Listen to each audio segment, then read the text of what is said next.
Kenya's debt is rising fast, tied to fuel levies, while public money quietly props up private interests, questionable deals, mismanagement, and a system that burdens citizens while rewarding inefficiency. But the deeper crisis, an economy choking on high energy costs, crippling factories, killing SMEs, and stalling real growth. Nyoro draws the line: no blind loyalty, no patronage, only accountability. Because for millions of Kenyans, this isn't politics, it's survival. And the choices made today will define the country's economic future. Like and comment your biggest takeaway, share with someone who needs this age, and subscribe for more no-fluff investing breakdowns. This is a different setup than the one we are used to, but I appreciate this setup because it takes us back to the time of enlightenment, where people like Socrates, Xenophon, and the others we read would basically meet just to talk and converse. Because it's out of this kind of discussions that progress in terms of humanity is gotten. Kupigana akili kabisa mpaka watu wanapata what is right for the people and for the society. And I wish we can be having even these kind of sessions many more times, where leaders come before their bosses, who are the people of Kenya, and have a conversation on very critical things that affect our money, and affects our budget, and affects the welfare of everyone. So to go direct to that issue, the current allocation has been sought up to end of this financial year for State House is 17 billion shillings.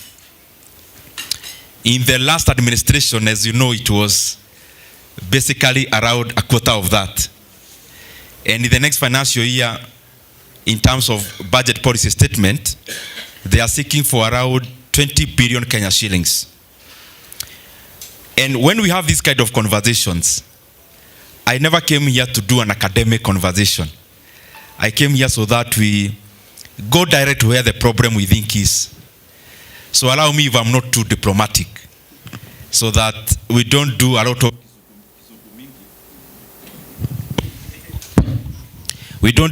kizugumingi, which in the long run is not yielding in terms of communicating, but also in terms of shaping policy for our country.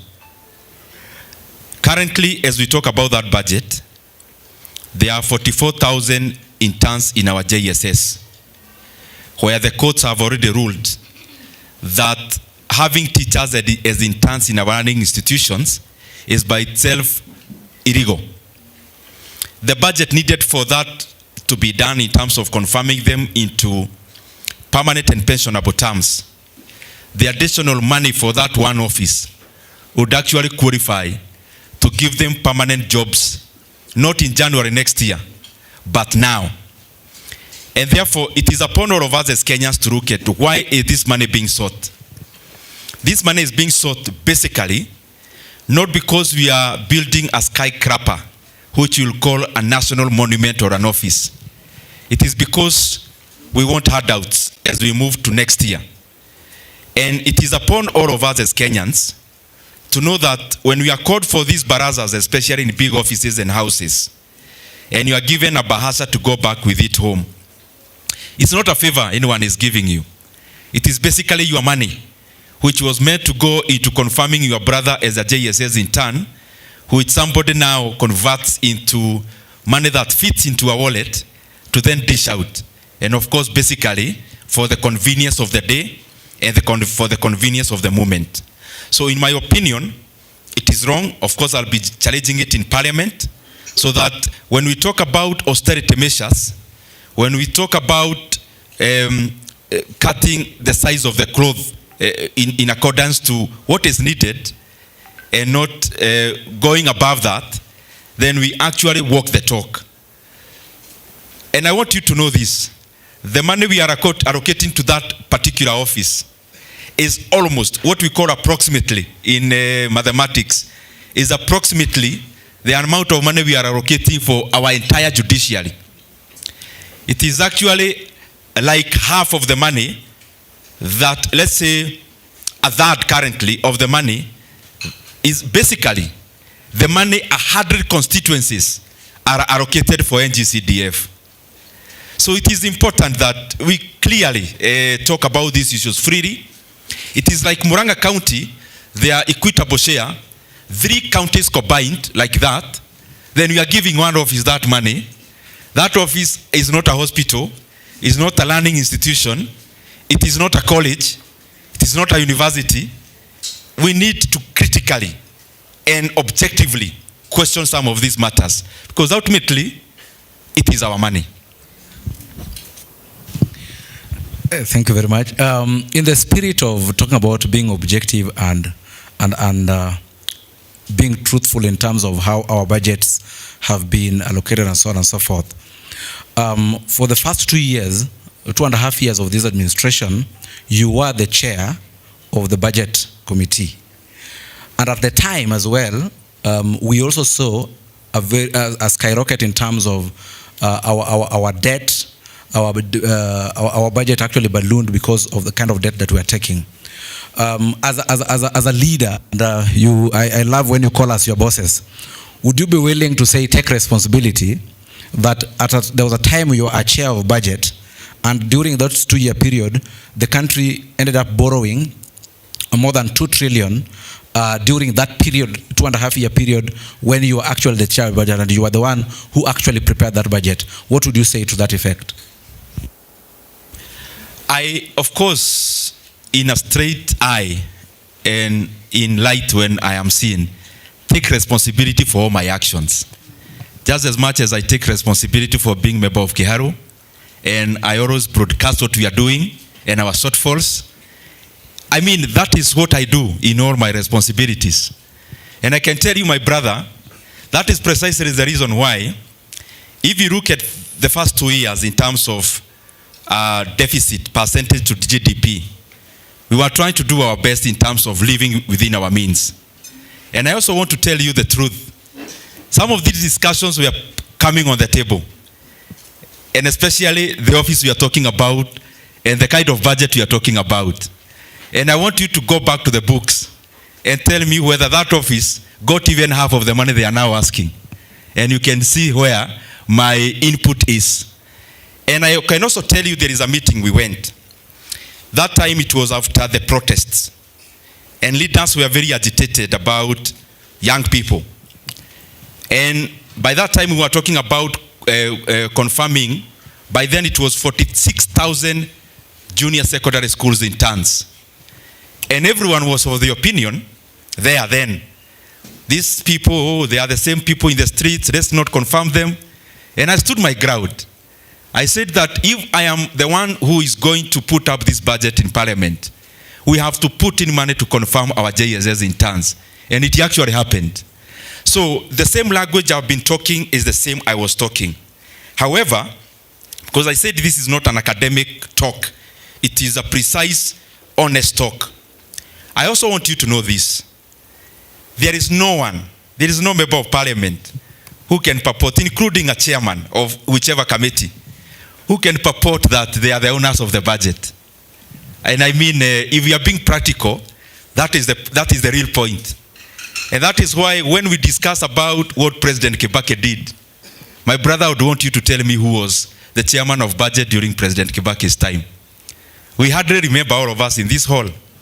If I ask you who was the chairman of budget during President Uhuru's time, you would barely remember. So if we are having an honest conversation, it is good for us to know that the budget, for example, of the 4 trillion shillings, let's not pretend it doesn't belong to any chairman, even the current one.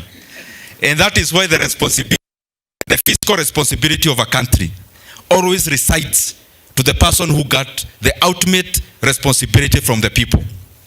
When we talk, for example, about South Korea and General Park, forget about even the chairman of budget in South Korea then, from 1960 to 1979. No one even remembers the finance minister. Can you just imagine that? So it is important for us to just go where the issue is. When we talk about borrowing, for example, in Parliament, my brother, because you talk about chairman of budget and then you talked about borrowing. There are 3 committees in Parliament that deal directly with the economy. One is called the Budget and Appropriations Committee, which I had the privilege of being part of it and serving Kenyans in it. That one deals with expenditure side of our resources. There is another committee in Parliament with the chair called Finance and National Planning. It deals with the revenue side of our economy, taxes, levies, and the rest. But there is also a third one with also another chair called National Public Debt and Privatization Committee. So I am sure next time when I'm coming, and when you said me, if I had the questions before, I would have tagged my brother who was the chairman of the debt to also answer that question. So that even in terms of responsibility, we can glaringly have everyone take their own responsibility. However, because we were overarching and we were sharing information, that is why I can actually also tell you, even if you call the committee for education and put them on TV on why the government is not confirming JSS interns, the best you'll do is go around the question, because the owner of the budget is the executive, and the owner of the economy in terms of last responsibility is the highest position that we have in the country. And that is why, without repeating myself, that is the reason why we remember the presidents, we remember the heads of government, and we remember the heads of states, whether you go to China, the US, or the rest. We never remember the supportive systems below them. So that is the honest response. Linus, allow me to pick it up from there. Mheshimiwa, these committees that you mentioned, they have the mandate to keep the highest office in check, because it would be diabolical for us to have people in office with full pays and salaries and yet cannot execute the mandates that are given to those offices. When we say that the sole responsibility lies with the highest office, and we are saying that is with the president, then how do we hold him accountable? Because these budgets are put in place. And for example, one of the biggest key factors that took the young people to the streets was the element of accountability. We need someone to show us and tell us, how are we spending our money? Where is our money going? So then how do we hold him, his office, accountable? That's a very, very good concern. And that is the ideal situation that we yearn for as Kenyans. I can tell you, my brothers and sisters who are here, that part of the reason why we have worked so well in Keharu, so that I answer this question in perspective. When I was elected in my first term, I was in a committee called PAC, Public Accounts Committee. And we happened to have a trip. We had gone to Malawi. There are some embassies in Kenya, so PAC usually goes there to, in fact, it was a conference, if I remember well. Then when I was there, and I had just been elected, even before nikalie kiti vizuri, then I would go to social media and see the guy I was competing with. He's actually now my brother, called Karaja Boro. Then I go to social media, I find the guy, I've just been elected. He's there on the ground and people are clapping for him. And I was zooming the video to, in fact, near my home area. I zoomed the video. I was so upset. I was wondering, I've just been elected, man. This guy is already giving me a run for my time and peace. The other day we met in my office with him, and I commended him because he made me realize that my position is not indispensable. And he made me realize, with this kind of people who can do the job, I need to style up. Nilikuwa nauliza nitarudi Kenya lini nipage kazi. So when I came back, I realized there's no more jokes now. Keharu is a very wide constituency. I needed to do things that people can see. He had some connections in the US. So he used to do tanks in our running institutions. So he was very, he was respectful in his work, but he was showing people, I can also do this. So it made me wake up. That is what responsibility and accountability can do. So even the chapter of Kiharu where I give it to the people of Kiharu, where we are rated to do quite some work, it's not me. It's inclusive of my competitors back then. Because they made me realize when people question you, they may actually question what you are doing, or whatever they are doing, they do it in a manner to show people that they can do things better. And who is the beneficiary? It is me, the people of Kiharu, and the people of Kenya for what I do.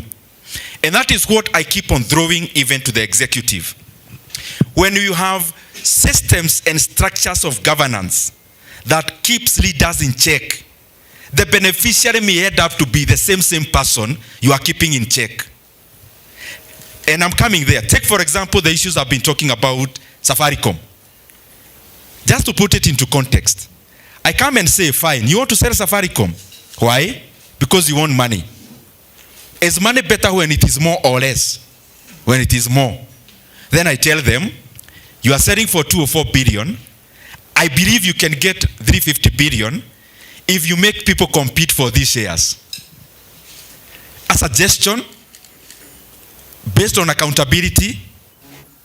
But when it's done, it is the same person who wants money who will get it in a bigger scale. But what is our response in terms of the executive? You hold a microphone and say, oh, those young people saying this, we have to sell Safaricom, we have to do it, mutadu. Then we say it's fine, we've put up our voice. We go to parliament and challenge it objectively, as I did in the committee level and also in terms of the plenary. What is the response? We are the one in the positions. There's nothing you can tell us. So what am I trying to say? Parliament as it is now, because that's where I go to work, I can confirm to you as my fellow Kenyans, Parliament is currently an extension, not of the executive, but of one individual. That is the unfortunate bit. The fortunate bit is this. Kenyans have shown us, and I believe any leader who never learned in 2024 cannot learn. Kenyans have taught us very clearly. If you guys can't do your work, we can actually come and help do it inside there. The reason why you see a proliferation in Kenya of Bunge la Mwananchi, it's now in every place. You go to Jagarada, there is a Bunge la Mwananchi. Even in the rural constituencies like Kiharu, you find a Bunge la Mwananchi. Why? Because nature has no place for vacuum. When people realize there is no representation in terms of voices, they create their own voices in where the people are. What is the culmination? When the people's representatives cannot do their work as representatives, and they now side with the people where they are supposed to oversight, many oftentimes a reset checks in. So currently as it is, if there was a reset in Kenya, it would have been invited by the same representatives and by the executive. So I agree with you, there is chairman of debt, chairman of budget, chairman of park, chairman of this other one, but in which parliament? Who is opposition in parliament now? Who? And I have been even challenging, because some of us have time. Parliament, if you don't know, it's structured in a manner also. For example, when there is a motion, when we were discussing, either it was BPS or this Safaricom issue, one of the main things last week but one, look at it. So the mover had 40 minutes. The mover. 40 minutes was the leader of the majority side. Now, the seconder had 30 minutes.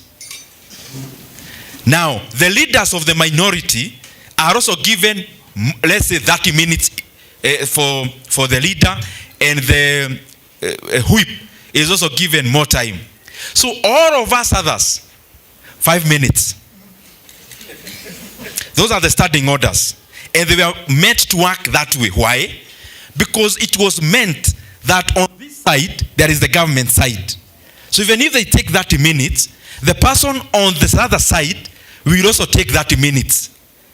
Now, all of them are in the same basket. And all of them are dancing the same tunes.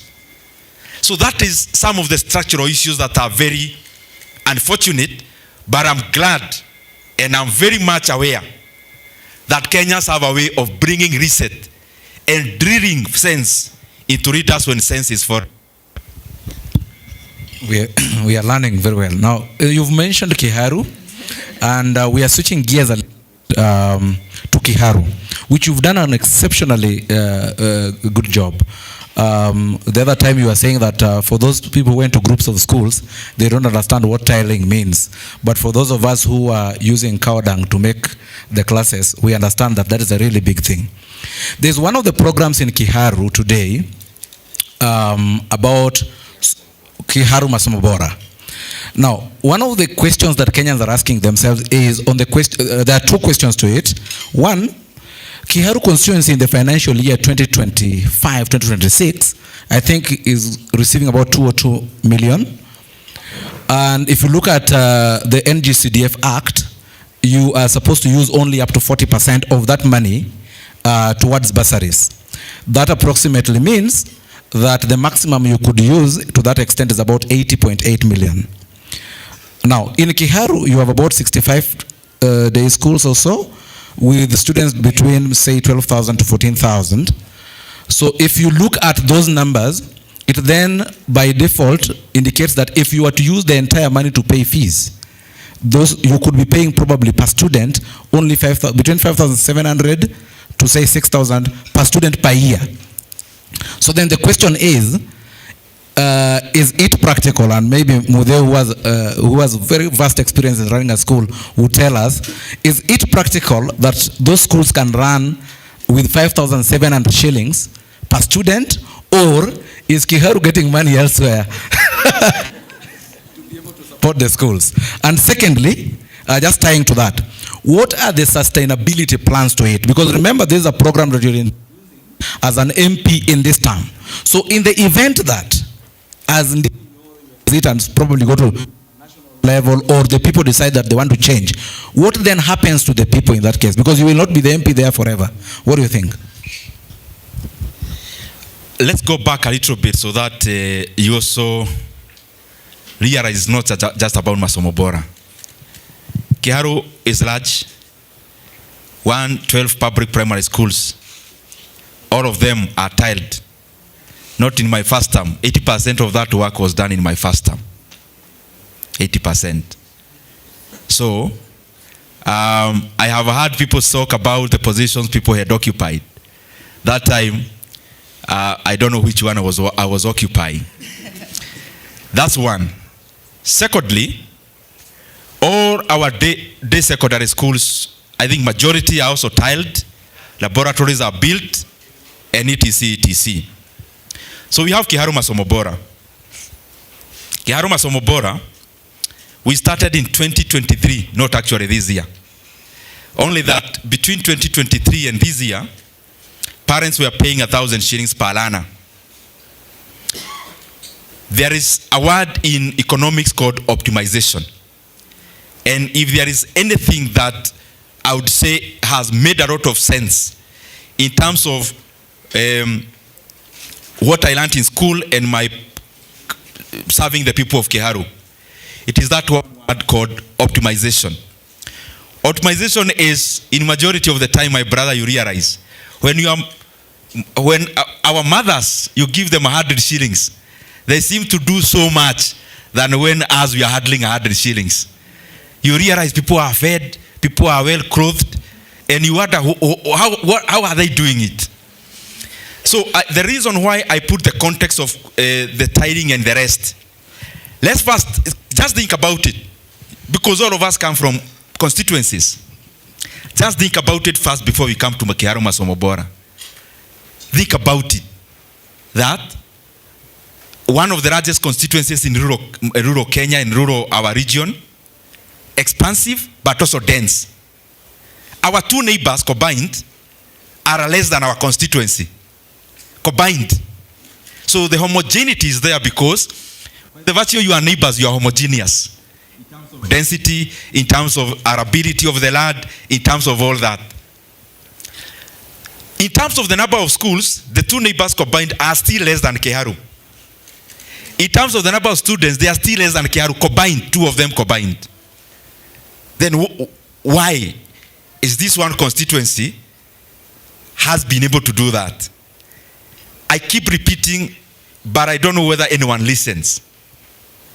We came up with a program called labor-based, where in Keharu, in my first year, we wasted time experimenting with giving people tenders because we were told that is a straitjacket manner of doing procurement. And I realized that is a wide road of doing nothing.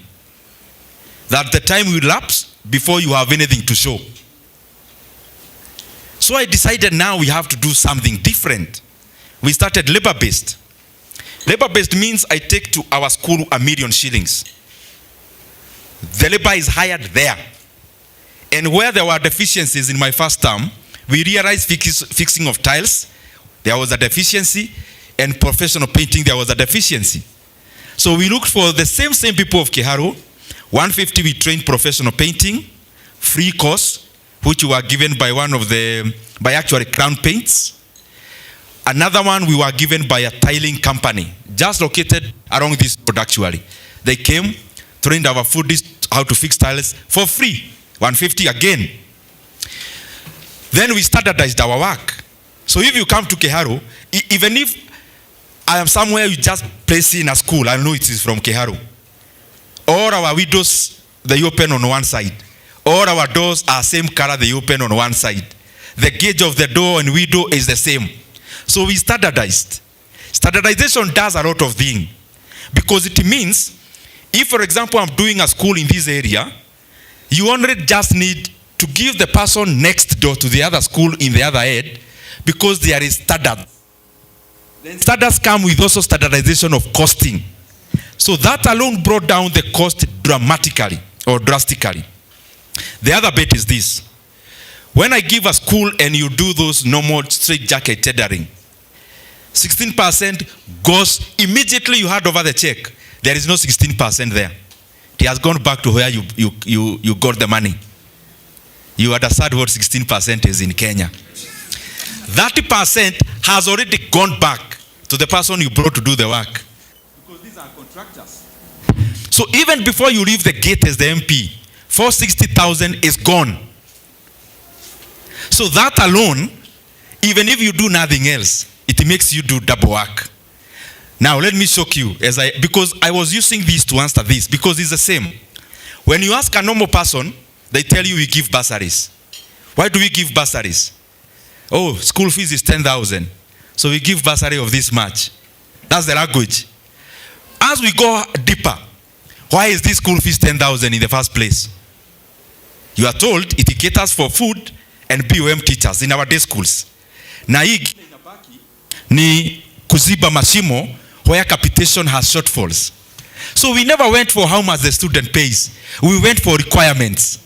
So requirement is food, fine. So we did a costing of eating per student. And we knew how much it is. The grammage of rice, the grammage of beans, the grammage of maize, the grammage of sugar we have per student per term, even per day. So working backwards, we realized we can operate with 50% of the cost. That alone, on two things. When a small school says a day school procures maize, a rural constituency, let's say you are in Muranga town, so you are procuring maize there, and you are going 35 kilometers to your school, and you have 5 bags of maize. So you buy the maize in Mokoyo market, you put in a pickup. By the time inafika shule, it has like a 30% more cost just because of transport. because you bought small in terms of scale. The second thing, any person who actually takes in their stock into a school, uliza mtu yote ana supply kwa shule, they charge double price at hapo katikati hapo 40%, let's say close to double the price. For this reason, you know, when you take your maize today, which is first term, you are likely to be paid the next first term. So you put in value for money. So you are able to work a formula where money is available now and you are able to buy in scale now. That alone, kizugumigi inaisha na school fees inaenda chini. All right. Asante.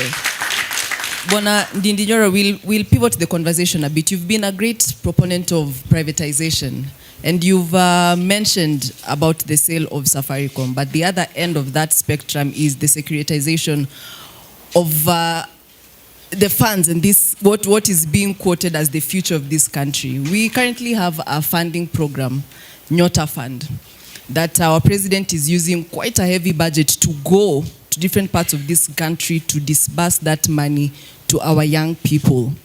We have, for example, the road maintenance levy fund, and someone can argue construction had stalled, you know, but now because we have this funding, construction is going on.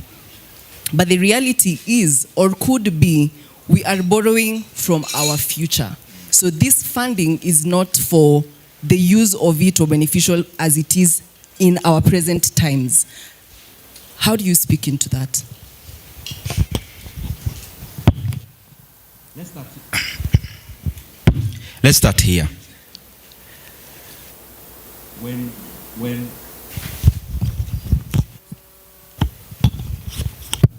Let's start here. When President Kibaki took over our economy, I think this one was better. Okay.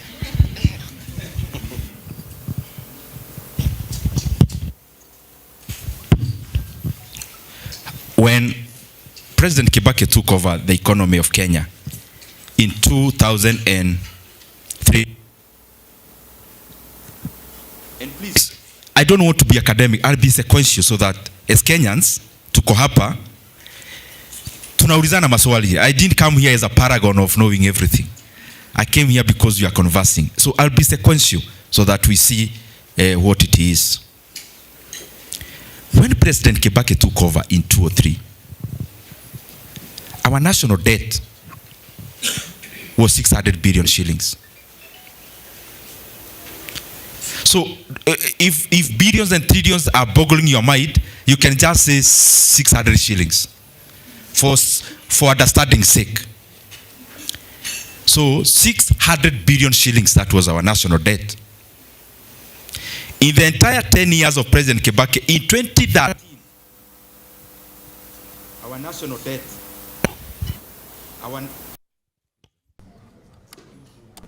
in 2013, our national debt was around 1.7, 1.8 trillion. Please note that. So in the entire 10 years of President Mwai Kibaki, he borrowed 1.2 trillion Kenya shillings the entire 10 years. Are we together, my brothers and sisters? Now, in 2013, when President Uhuru Kenyatta and his deputy, who is the current president, were in power, the national debt moved from 1.8 trillion to 8.7 trillion in the year 2022.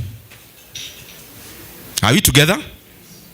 So the country borrowed around 7 trillion shillings in 10 years in net terms. Now, I have heard the current leaders now saying, oh, we want not to borrow from China and a lot of that. Now, this is the statistics. From 2022, when the day of swearing in, when the debt was 8.7 trillion, now it is the legal debt. There is another one now, the one you are referring to is not legal. It's actually not inclusive in the data I'm giving. The current debt is 12.5 trillion shillings. In 3.5 years, we have borrowed approximately 4 trillion shillings. That means, since 2022, our country is borrowing approximately 1.2 trillion. But remember now, it increases per year. So this year, what you'll see as the deficit is around 1.2 trillion. But remember, this is before supplementaries. By the close of the financial year, I can guarantee you, this year we are going to borrow 1.5 trillion Kenya shillings, the next financial year. Forget about what you are going to borrow. Let's talk about what you've borrowed. So it means Kenya has been borrowing an average of 3.5 to 4 billion shillings every single day, including today. That is the legal debt. Now, there is another one since last year. Last year, we came up with another semantic called securitization, where we are telling the world, oh, no. This is not debt, because we are going to the bank to take a loan against revenues. All the national debt is against revenue.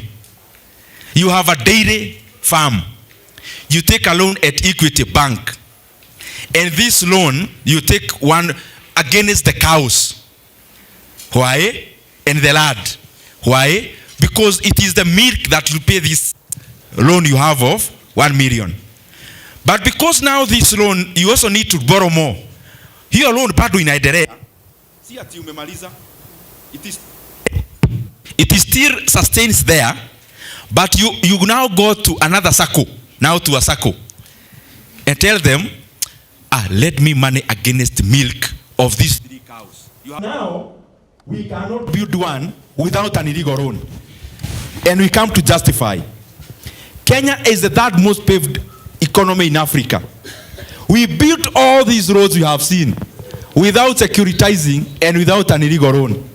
Now we are being told, if you don't do this, there's no roads. That is basically admitting I'm not being able to do what the other governments did, so I have to devise my own illegal way of doing it. That is why securitization is not just robbing us of the current present value of the money, but also the future value of the money. However, as we securitize everything here, it doesn't mean we are stopping to borrow 4 billion a day. This other book is ongoing, but this also one is ongoing. So that is the state of the affairs.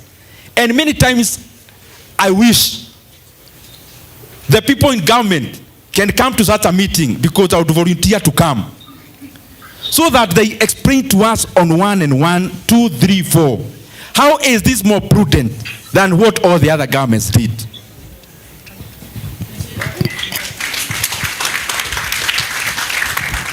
Okay, thank you. My second last question, so that then we get back and then we'll see, is on another topic which you are very passionate about, and also for purposes of education.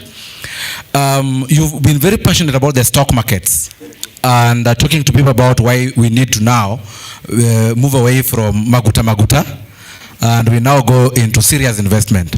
However, the NSC today, as it is, has seen some behavior that could be scary to a potential investor.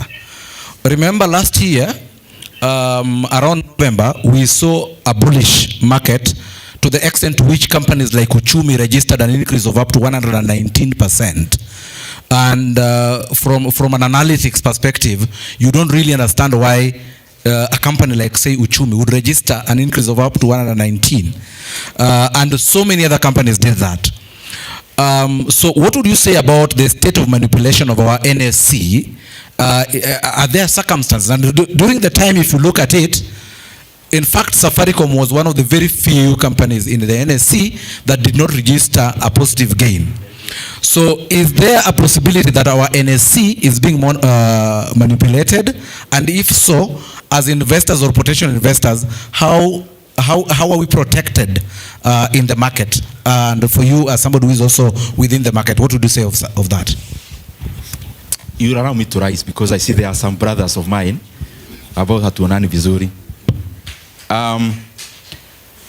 I've been in the stock market in Kenya since I was in first year in campus. And it is one of the institutions that I would be the last person to besmirch, because I believe it plays a very critical role. Let me start by the macro side of it. The economies we seek to be like the US, UK, South Korea, even that one you've mentioned, have one critical and very important element, that all these economies grew on the back of other people's money. Other people's money comes in many ways. One is FDI, foreign direct investment. When foreign direct investment comes, it is money that does not belong to us, that is coming to build us. It's a very good thing. There is, in that segment, under it, there is something called private equity fund.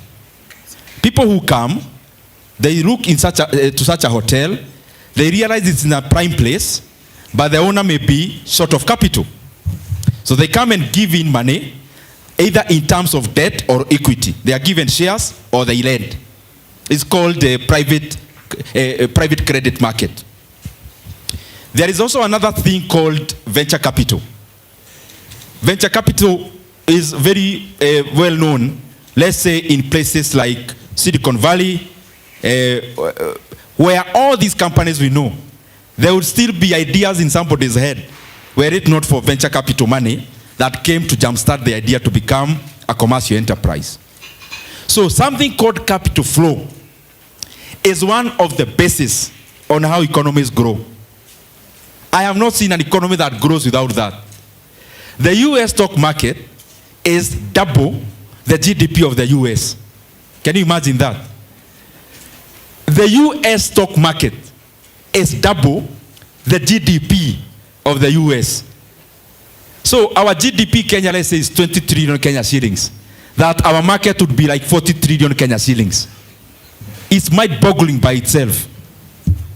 So that is the reason why markets must always be sacrosanct in terms of people must not adulterate the confidence of the market. Around this Safaricom, because I see where you are going with the question, our stock market has been, the English word I say, has been bearish, has been bullish, but also very bearish. This is what I mean. We have been at the bottom for some years, or for some time. So the market went up a little bit. But the valuations in the NSC are still grossly undervalued. Grossly. Yani, shares zinauzwa kama bure, if you compare with any other asset class. So, we have a situation where we have companies that have gone up by multiples, but you have one which has a transaction in the market called Safaricom that has barely been bullish. And I wrote it in my memoranda in Parliament that in a mature market, if it was in the US, the SEC would have investigated the trade of Safaricom trade, because there is a high likelihood that Safaricom share price was suppressed in the period of the transaction. It is glaring. I mean, anyone who buys shares, you can tell that why did it not be, when the other shares were going up by 80%, 100%, why was it sluggish, yet it is a company that recorded a 52% rise in half-year profit? How? So, to that extent, I just want to believe that anyone doing that would be doing it would be very disadvantageous to our economy. Second thing, I want to tell you this because, as you know me, I try as much as possible. For credibility's sake, the things you hear me speak, even if you call me on top of a mountain, I'll come with it, because I first of all investigate to know that whatever I'm saying, I can defend it. This is the second thing about our NSC. We have seen 3 companies being taken over. Listed companies. Some associated with government, where NSSF had a stake. Where the government through the treasury had a stake. Somebody comes and buys. They first buy NSSF, then they go to the treasury, they buy their stake. And we are told these are regional investors. But I also want to tell you, these are not regional investors. These are Kenyans. And I can defend that statement anywhere. Recently, we had another listed company being taken over that deals with media. It is also listed. You know, we are talking about the market. When you list a company and you are doing that kind of a transaction, the CMA ought to have known that you cannot treat one shareholder separately from the others. Let me tell you what it means that way. NCB is a private company, NCBA. The stock market has no knowledge of whether you are a public or you are private. When you are listed, you become a PLC, publicly listed company. So we have NCBA, which is a PLC. When they do a transaction with Nedbank of South Africa, even a person with one share is given the same conditions. After the top shareholders negotiated with Nedbank, these other guys came, but they are coming into the market that even a person with 10 shares, they are given an opportunity either to sell to Nedbank, to convert their share into a Nedbank share and get a JSE listed company, or get a cash. Because one of the rules of CMA is that when you are an anchor shareholder means if I start a company, there are so many people who would buy into those shares because they know the anchor shareholder. Is that so? Now, when I exit without giving you signals, isn't that conning you? So now we have NCBA following the book. We now have a media house because the person setting the rules is the one buying. They come and transact with the anchor shareholder with zero reference to that young person, to that old man who bought the share because of the confidence they had with Aga Khan. So unawacha kwa mata. Yet part of the reason they bought was because of the anchor shareholder. So that is one thing, some of the things that are so glaring. Take for example, East African Portland Cement is listed, even now. So a company is listed, a private person has 62%, and the National Treasury is giving a moratorium of close to 2 billion shilling of public money to a private company. That even somebody has the audacity to sign a letter in the National Treasury giving a moratorium of over 2 billion shillings owed to the Kenyan people by a private company, and giving a moratorium of close to 2 billion shillings. That is the thin line where it is not very tidy. Lastly, you invited me for Rotary Club the time we were in Rogai. And some of you asked me, do we buy KPC shares? And I called some of you. We did the math. If you took your phone now, this is what happened to Kenya Pipeline. Let me just tell you. And I've been waiting for anyone to challenge this statement. There is none because they know what I'm saying is true. And I'm not just dumping. I'm just trying to say, I wish these things can be done right. Kenya Pipeline listed, the day when the IPO was to be closed, the subscription rate was below 3.5%. If anyone in the National Treasury has a different figure, come and say it. Now, they extended by, you remember they extended by I think 3 or 4 days. That extension, a phone was made to President Museveni. My brother, oh my, why are you not doing this, man? Mapo ni baya hapa. Kwa sababu Museveni ni mkongwe na anaelewa maneno ya, he is experienced. He knew, you guys in your desperation, you will know mzee ni mzee. He said, fine, we may think about it. What are you giving us? Oh, we can offer you, it's 9 shillings. You buy most of our oil. It passes through this pipeline, fine.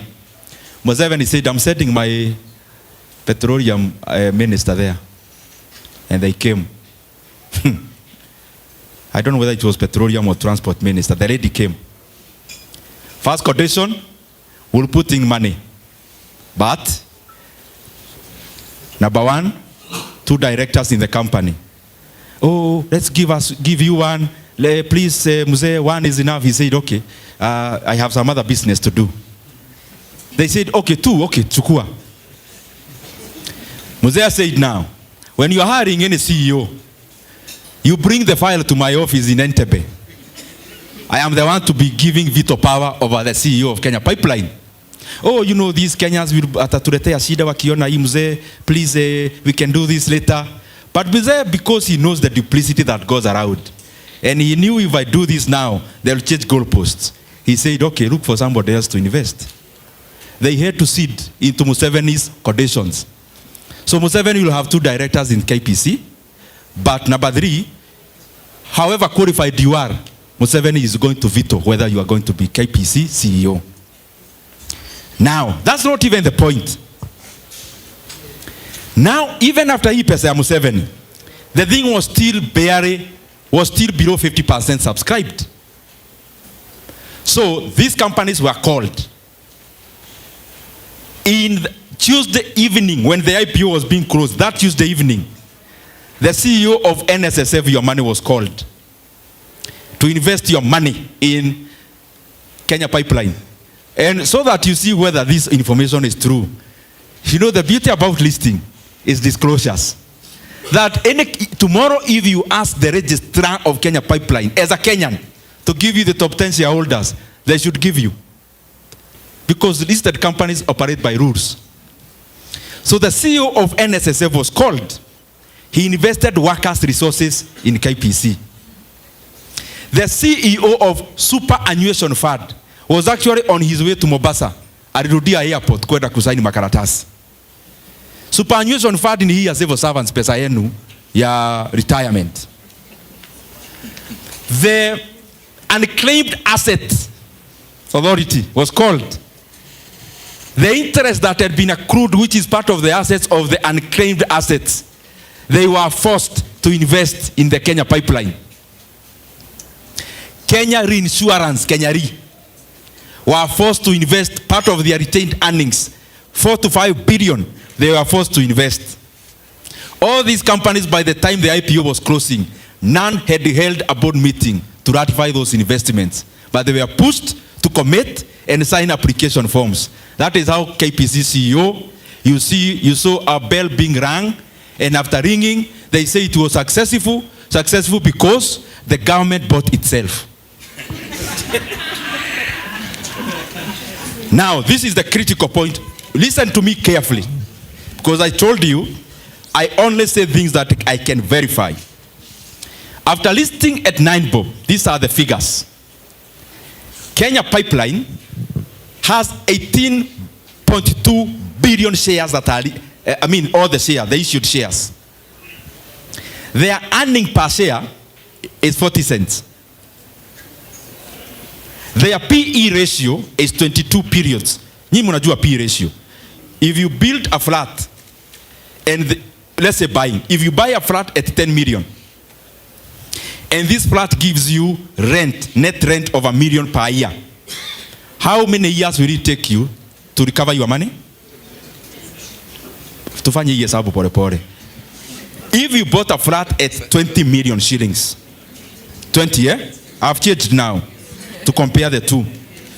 And it gives you rent of $1 million shillings. What is the PE? 20. Between the A and B, which would you buy? The flat. Which flat would you buy? The A or the B? The one that is taking less period to recover your money, or the one that is taking longer period? Listen to this, how your money, because there was no IPO, it was a hoax. Now listen to how your money as a pensioner was invested. Kenya Pipeline has a PE ratio of 22 years. 22 years. Kengen has a PE ratio of 6. Total Energies has a PE ratio of around 6. All our local banks, KCB, Equity, has PE ratios of below 5. All of them. All the local banks. Kenya Power has a P ratio of below 1.5 years. 1 year, 5 years. So of all those, which of all those I've mentioned from KPC, with your own money, hard-earned money, which company would you invest in? Which one can't you invest in? So a person was made to invest your money where you can't invest and where them can't invest. This is the thing, and I want to face NSE today as I am here. After listing at 9 shillings, they were again forced, the same buyers, to do something called share propping. Share propping is, they were embarrassed that a bell will be rung on the floor of the NSE and the share would collapse. So they were told, NSE mnaelewa hiyo mambo, you know. I'm facing at the camera for them to see. They were told to do what is called share propping. Share propping happens this way. When you are buying shares, it is like an auction. The buyers are on this side, the sellers are on this side. They were told to give an artificial demand of the share at 9 shillings. So that the share does not even go for 8.9 for the next 2 weeks. So that after Kenyans forget and they exit their demand, the share can go to wherever it wants. Ask yourself this, dear Kenyans. The share was listed at 9. It is now trading at 9.08. The person selling is already in a loss because if you net in commission of a share is 2%. So if you put in commission, those selling KPC shares are selling at a loss. Now, these companies that were called NSSF, Superannuation Fund, Unclaimed Assets, Kenyari and the rest, they were told, please prop up the share for some period of time. Don't allow it to go below 9. Wakenya wakisahau kulikuwa na listing, nyinyi endeleni na kazi yenu, the share can go to its price. And I can tell you through the math we have done here with you. A share with a P ratio of 22, even if it doubles its profit next financial year, it is still the most expensive share in the NSE. Wacha ninyamazia hapo. I think with this conversation, you can actually really get a headache. Ndindi Nyoro, I will pose this to you and say, you are known for certain traits, you know, grassroots mobilization, youth empowerment messages, financial literacy messages. Slightly over 2 years ago, the president was a good friend of yours. I don't know if you're still friends. The former deputy president was your good friend. You helped go around this country and talk to us and enlighten us. And you really did well in that advocacy, yeah? And slightly under 2 years into it, the narrative has changed. My question is, why now? That's a very good question. I think the person to ask are the ones who deviated from what we told Kenyans. Me, I'm still where and what we sold to Kenyans. That we needed to be people who serve the people of Kenya without excessive greed. We were to serve the people of Kenya in a manner that we do not put in excessive patronage, clientelism, and reciprocal altruism into the economy. That we were to liberalize our economy. That anyone can come in and set up a cement company. Anyone can come in and do any kind of business. So I'm still there. So you need to ask those others who deviated. We also told the people of Kenya that when the economy improves in the macro sense, it improves for all of us in the pocket. I still hold that even today. That when the economy improves, it does not just improve in terms of GDP figures. It should be felt by the Kenyan people. That is what we sold. Do you have money in your pockets? So it's upon you now to decide and call the other people. You see who deviated. The other thing is that we told the people of Kenya that education, for example, will be a primary social investment arena for us. that even in terms of the burden to the parent, we will do whatever it takes to make it less bearable or more bearable. We actually said that you'd make basic education free. Me, I have tried. So ask those others.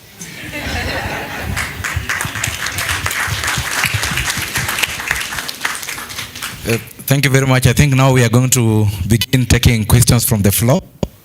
So when we will start the other side, there is an online team which I'll also read, but we can start with the team here. Hey, mko wengi. So let's make the questions short, okay? We want to try so that as many people as possible. Thank you very much. Thank you very much. Honorable Ndindi, again, on my behalf, I just want to say thank you for your time and your talk. Also, I'd also like to thank you for enlightening Kenyans, because of late you become economist number one. However, I've got two questions. I'll try to be quick. Yesterday, there was an article where some young man was passing by Parliament building, and he saw these askaris at the gate. And this young man got puzzled. He went to the askaris and went, if the media was not lying to us, the guy asked the askaris, "Mnachunga nini? Wezi wako huko ndani?" Yep. No, the young boy, the young man, he told the askaris at Parliament gate, you know, he was asking them, "Mnachunga nini?" As far as he was concerned, wezi wako huko ndani. Now, here's my point. You've alluded to why Kenyans are going to Bunge la Mwananchi, and you've also alluded to the fact that not the executive, but rather it's a one-man show. From where I stand, that one man, despite his shenanigans and everything that he's doing, personally, I think we should give him credit. Why? The purpose of power is to, have control. And if he's controlling both sides of the house, credit to him. Our problem ni hao wezi wako hapo ndani, because they've let him do that. Now, you, and you've admitted it severally, were one of those people who sold us this bottom-up hustler narrative. I've heard you say you're still there, the rest deviated.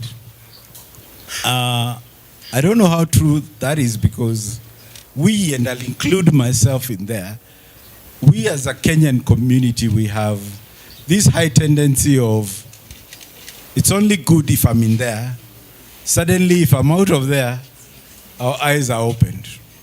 Now, Mheshimiwa, I don't know whether or when your Damascus moment happened. Yeah. But thank God it happened, because you become economist number one. I have a hypothesis where I think before we go to 2027 or to the next election, having this current experience, we ask, how much does everyone who is running need? Because in my view, if we knew how much this guy needed, we just give him, and then we concentrate on building the country. I'm serious. This is why I say that. We started by singing the national anthem. And our last line was, plenty be found within our... You've mentioned figures that my little accountant mind cannot fathom, Zeros will peter the calculator. So do you think it's worthwhile? Next time, first we ask all these thieves, how much do you feel you need? Then when we are going into it, we resign to the fact, for you, it is only 2B. This other guy, 10B. And then maybe the remainder we can focus on development. Thank you.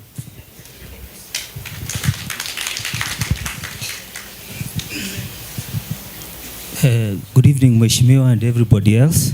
My name is Fred Musindi. Now, I've been observing what the successive governments have been doing from the time of President Moi.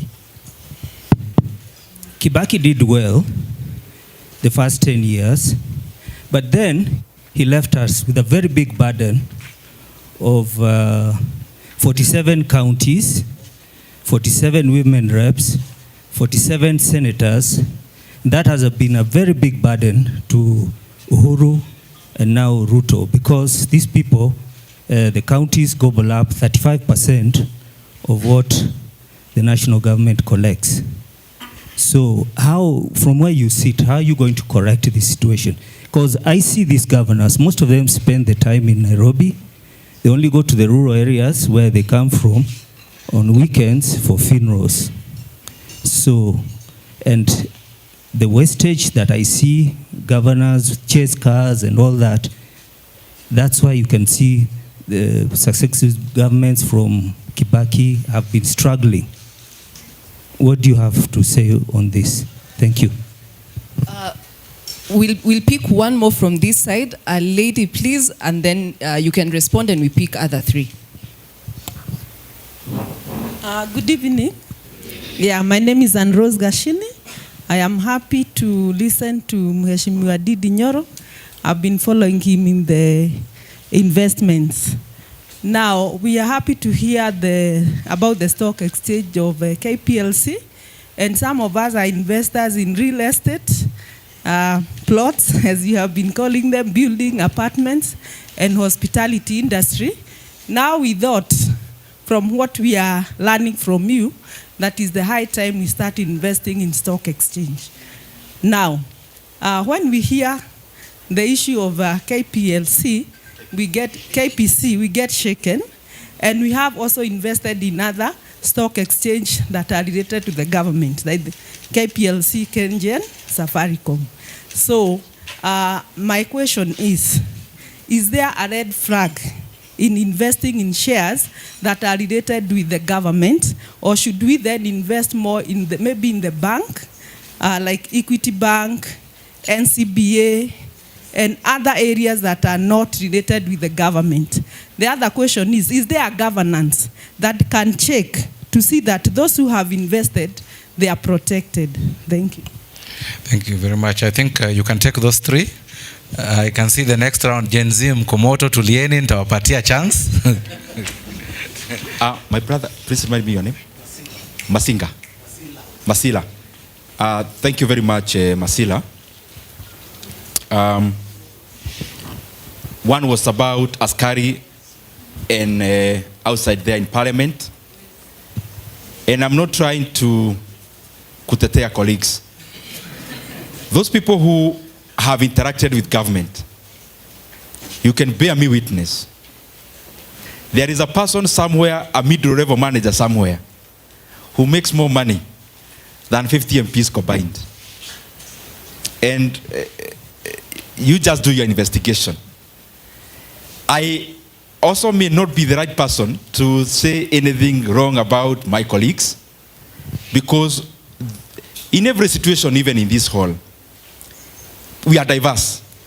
So, I mean, kila mtu abebe responsibility yake.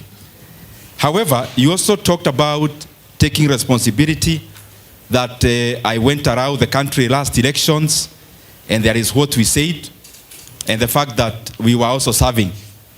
And then you said, after serving, why not talk that time? And because I said this is not an academic exercise, we are saying it to talk the way it is. You are here serving as the president of Rotary Club. Let's say you have a committee of 10. So what happens is that you raise money as this, either Kitegera or Athi River. You raise money to build a classroom somewhere, and you entrust that money to a committee of 10. Now, the person, one of the person there in the committee of 10, maybe two of them say, this money can actually feed 2 classes. Why can't we do it? And I'd say, I think it is just enough for one. Let's just squeeze in it one. The rest, let's talk. Now, part of the two, I think the way and the decorum is first of all to convince the 10 or bring the two, other than calling a baraza to say, you know, this committee of 10, they want to do this and that. That's what I think.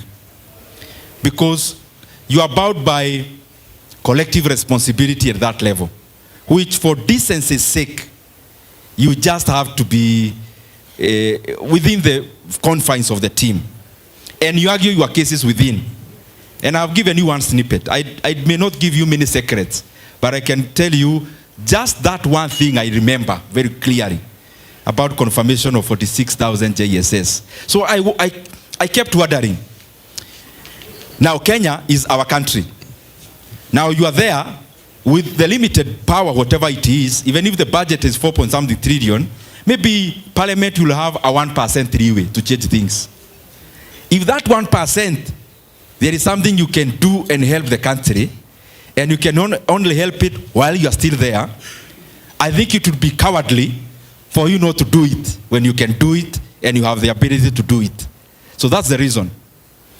And as I said before, you can look at the clips in Parliament. For example, I am very confident and very forthright about debt. The language about debt is the same I had during Uhuru Kenyatta's time when I was serving as chairman of budget, and even now, it is the same thing. Because white remains white. It doesn't matter from which side of the sun you are looking at the white. So that has been the case, and being a public servant, I am open for anyone to tell me, no, here you said this. But I know, at least on that area, consistency is there. Let me go to Fred. Oh, how much is enough? You tell me. I think it depends with the person. Yeah, and I'm being very honest. There are people who may be enough with something. There are people who never be. No enough will be enough. So, it's upon us Kenyans now to look, and I know God has blessed us in a way that we can see things clearly. So, I mean, Fred talks about how successive governments have done, and you zeroed into 47 counties. And we have used that fallacy for a long time. You know, leaders, when especially they are on TV, they may select what is convenient for the discussion. So we keep saying, you know, Kibaki did so well because there were no 47 counties, and there were no women reps, there were no senators. The entire budget of Parliament is 1% of our entire national budget. 1%. Around 1%. And when it is around 1% or approximately 1%, it's not from zero as a base. There was still Parliament then. So the additional, in terms of percentage, is negligible. That's the truth. Counties. We talk about counties and governors. Remove now governor and county assemblies. That's nothing. Let's zoom into one county so that we see. Come to Nairobi. So we keep saying, oh, there are 47 other governments for the government to support. But what is the government supporting? When money goes to Nairobi City County, it is going to Mamarusi. Mamarusi was still there during President Kibaki's time. Only that it was being funded directly from the ministry. When we talk about agriculture in Murang'a, there was still money coming from the Ministry of Agriculture going to Kakamega and the rest. So these functions were still there. So this fallacy we keep on bombarding to the people of Kenya about 47 counties. They were still there. In fact, it was worse, my brother. Take any county you have. There used to be something called local government ministry. It was the largest in Kenya. Ugepewa waziri wa finance, the second highest, used to be local government minister. So there were still these structures. City Hall haijakuja wakati wa devolution. City Hall used to be there. And it was still being funded by the local government ministry beyond the money they collect. In fact, it was worse. In Muranga, there was municipal council, but there was also county councils. So in rural areas, there used to be local councils, which is like another MCA on top of another MCA. In fact, lastly, we used to have more councillors than MCAs. Good Kenyans. So where we have done well, let's admit, but let's not hide under some fallacies that we sell to Kenyan people. Did we have ECDs before devolution? Were they being paid? By who? By municipal what? Was municipal council a private entity? So hii mambo tunaambiwa there was 47, it is actually should be the other way around. We should be telling the people of Kenya, we are growing faster because of the 47 county governments, not despite of. It should be the other way around. We consolidated them further, they became less. We had oversight now which is proper. We had structures of running our devolved units. By that time it was fragmented. Anyway, let me go to the last one. Yeah, wani makofi hapa hata mpigi makofi. Let's go to Ruth. Thank you very much for that and also for the compliment. The issue of NSC. No, I am far from saying about investing in where government has stakes. There are some companies that are run professionally. In fact, I also invest in those government areas that government has stakes. Because for one reason or the other, the markets has undervalued them. For a reason I don't know which one. If you pick an insurance company owned by government, like Kenya Re, and you pick CIC, you realize the government one, the market places a lot of discount on it. Because the market maybe thinks the government may intervene, which may not be good. So I invest in them because I think they are undervalued. And in all honesty, because we shouldn't politicize the things that are working on the things that are good, I just wish the people in power would delete phone numbers from their phone of the CEO of NNSSF, of Kenya Power, of Kengen, of Kenya Re, of any government, of any listed company that the government has a stake. And I'm using public information because I don't want it to be sensational. We had the other day meeting in the big office, and I saw there people saying, KCB, you know, I had raised an issue myself that KCB was actually forced to invest in Talanta Board. Talanta Board was also shunned by just the same way like KPC. You know, nowadays, when you manage things well, what I like about Kenyans can see beyond duplicity. So when you do things with a clean heart, people see essence in it. But when you start layering it with some duplicity, Kenyans can also see through. Talanta Board, the private sector shunned it. There is no local bank which is private that bought it. So again, they called NSSF, Superannuation Fund, and KCB. Those are the biggest investors of Talanta Board. Because the other banks were asking, what security do we have? If another government comes and abolishes sports fund, our money evaporates. It becomes NPL straight away. So the other private banks asked, but Kenya Commercial Bank walked in there. G2G. So I heard some people in their office, KCB has done very well. People should stop talking about it. They have even made a profit of 68 billion shillings. That is fine. But before all those G2Gs and before all those others, Talanta Board, KCB was the most profitable bank in Kenya. Currently, Equity is now the most profitable bank in Kenya. It is not doing G2G. It never bought Talanta Board. So what I'm trying to say is, I wish the government can realize that in KCB they only have 19% stake. That there is another 81% shareholding of people who are apolitical when they are investing, so that they let the companies make their own independent decisions. So I hope I've answered that question holistically. I believe KenGen, Kenya Power, even that KCB, fundamentally, I believe they are well-run companies, and I have nothing against them. The only thing I have against is the leaders who are calling them to direct them, and especially those who are trying to prop Kenya Pipeline shares because they are propping it, and I have evidence. So let the market do its own market realization. Wewe ukirist kampuni eda zako, the market knows how to value companies. Don't bother propping it up, and don't bother kuisikiria, and don't bother exaggerating. The market will value it appropriately. Haya, time ya majenzi. So let's hope that you will not repeat questions, and let's hope that you will have questions very short. So I've spotted about 6 or 7 people, and I'm going to give all a chance, but you'll be very quick. Start with your name. Good evening.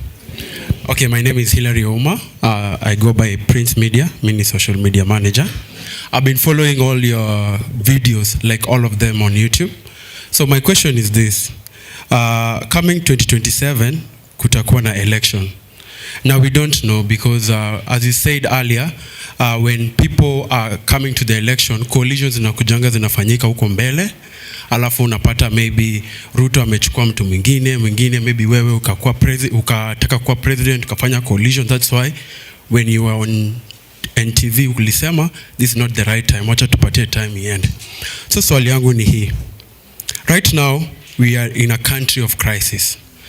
According to you, you specifically say that our economy is doing bad, not because of what tunaona like how the Kenyan shilling is compared to the dollar, but because the dollar ilianguka chini. That's why Kenya tunaona tukupoa, like dollar inaenda fiti na Kenya, but reality is Kenya inaanguka. So swali yangu ni hii. Come 2027, let's say by good luck, bad luck, whatever Kenya mtamua, Ruto is the president. Let's say by 2027, Ruto is the president. Sindo? Haya, when Ruto is the president of Kenya, kuna possibility that our economy kuna possibility inaweza crash kama ya Ghana. So swali yangu ni hii. What happens when the economy crashes? Like for instance Ghana, when we come to stock exchange, when it comes to money in our banks, what will happen as we prepare just in case iharibike huko mbele? Thank you. Make it short, please. Very short. Good evening. Thank you so much, Mheshimiwa, for the enlightenment. My name is Kiplimo Yator. I'm the current president-elect of the Rotary Club of Athi River. Quick questions. How can counties and constituencies better support SMEs to scale? That's the first one. The second one, what has been your biggest lesson in leadership while navigating Kenyans' economic challenges? The third one, what mistakes do young leaders commonly make when entering politics or public service? And at what point should a young person step into leadership instead of waiting for their turn?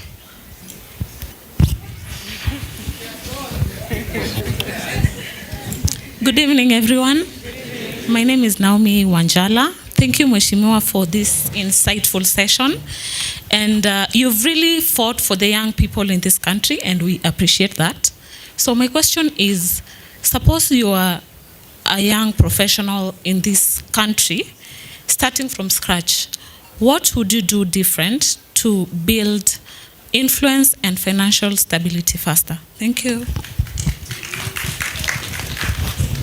Good evening. My name is Stuart Njagi from the Rotary Club of Athi River. I hope everyone in this room is a registered voter. On to my question. Our club is very focused on education, basic literacy and education. Most of our projects going there, where we even got 5 of our members serving in BOM members of several schools around the this location. So my question is, how do we ensure proper optimization of the resources that we have to ensure that we can be able to replicate Kiharu Masomo Bora into Athi River Mavoko Masomo Bora? Thank you. So, good evening. My name is Moses Kanyago, and I'm a young person, and I want to speak on behalf of very many young people in this nation. And I'm a young person. I'm 21 years old, and I'm delighted to be here. And there was a time we met with our MC. Go to the question. So my question is about unemployment. Yes. And you know, when we met with Mheshimiwa, so many people have asked me about jobs. Hey, ukipata tunataka kutoka sasa block, umepatana na unajuana na Mheshimiwa. So one thing that I would like to ask Mheshimiwa Ndindi Nyoro is about unemployment. There was a time the president was asked about unemployment, and he said that even before he became the president, their youth were still unemployed. So what I would like to ask Mheshimiwa is, what are we supposed to do as a nation and as Kenyans so that we can be able to support the young generation?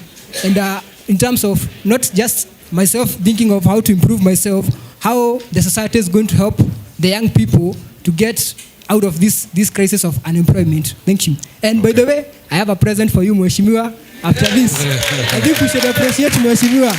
Nimemletea kitu hapa. So we take the last three. Last three. Yes. Good evening. We will have a gifting session, so let's keep calm. Yes. Good evening. Good evening. Onsongo Paul. Thank you so much, Muhesh, for Onsongo Paul. So I'm thankful for the impact that you've created for the young people. My questions are two. Question number one. Through your influence, some of us, we joined stock market. And next year is electioneering year. So my question is this. You've been in this industry for some time, and you know the cycles that happen. What can you advise us, the people who have invested in stocks? What are we going to do? We are heading to the electioneering year. Are we going to withdraw or we maintain and so on? Number two, one thing that we are sure, you're not in the government. But one thing we are also not sure, we don't know where you are. We don't know if you're team Sifuna, we don't know if you're team opposition. So please, can you give us direction? Because also timing is very important. Thank you so much. Okay, good evening. My name is Mutuma Edwin, Rotaract Club of Kirinyaga. No, Kitengela. Sorry, I was in Kirinyaga also. My question is this, Mheshimiwa. I want to power and value for money. Chinua Achebe in long at ease says the African has been corrupt through and through. And in power, we've seen wealthy people, because of the proximity they have to power, they are very wealthy, not because of something that they manufacture or, yeah. So my question is this. We as middle class, because majority are middle class, we are taxed more, or we pay more taxes than the others, our peers, even in other jurisdictions. So, and in case of a sickness, we are one sickness away from poverty. What therefore is it a citizenry problem, or is it a power problem? Because the faces that we are seeing right now are the faces that we will see even in 2027.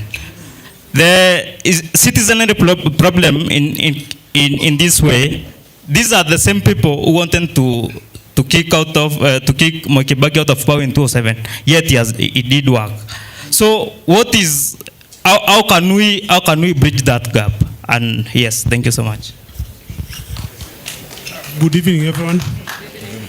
My name is Wilson Wasonga. Thank you, Bwana Mheshimiwa, Bwana Ndindi Nyoro, for gracing this occasion. As you can see, I'm a senior citizen. I just turned 60 3 days ago. So you might as well sing happy birthday to me. But now I want to ask a question on behalf of my children. I've been following you, and I see a lot of hope. I see a lot of future in this country when young people like you, what you articulate, and the hope that you give to this nation. So my question is just direct. When are you gunning for the presidency?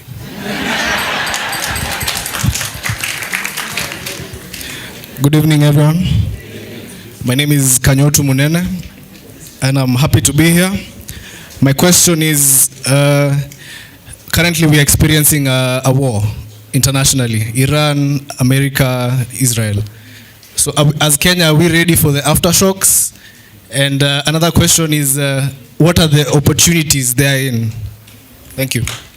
Thank you very much. We let Mheshimiwa take those questions, and then we will do the final round as I read the ones from online. So, Ivo. Hello. Before Mheshimiwa, I'm Derek, and sorry for the interruption, but it's paining a lot. We've asked some questions zenye tumejiachilia. Athriva and Kitengela came out from industries. True or false? I've stayed in Kitengela tangu my parents came, and there's this one question that I want tujiulize sisi wote. We are running to stocks, we are running to do about privatization and everything, but there's one key question we are forgetting. Tomorrow, what will you eat? Because our industries are falling, our farming sectors are falling. What should we do as young citizens so that this problem cannot come to the Gen Alphas and even for the people coming after? Please.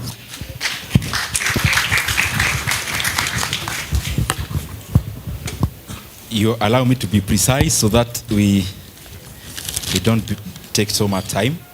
But we are here.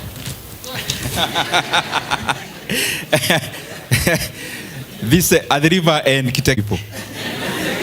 I think you should make me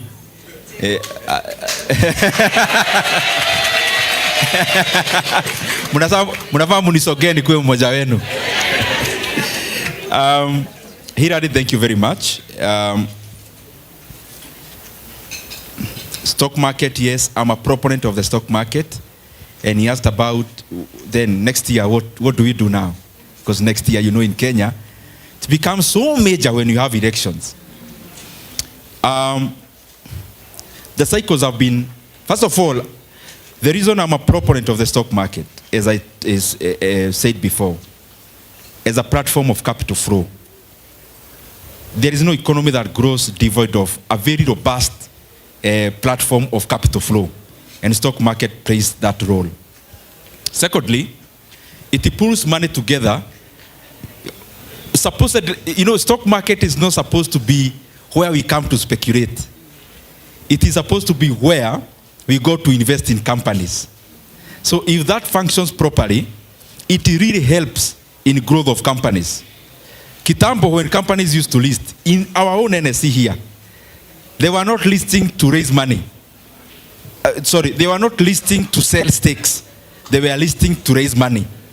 So you have a company valued at 2 billion shillings. So you list 25% of the shares and you gain that money in terms of a revenue to again grow and become bigger. So next year, ukiangalia cycles za NSC, there is no defined path yet for elections. There are times when we have elections and the stock market is booming.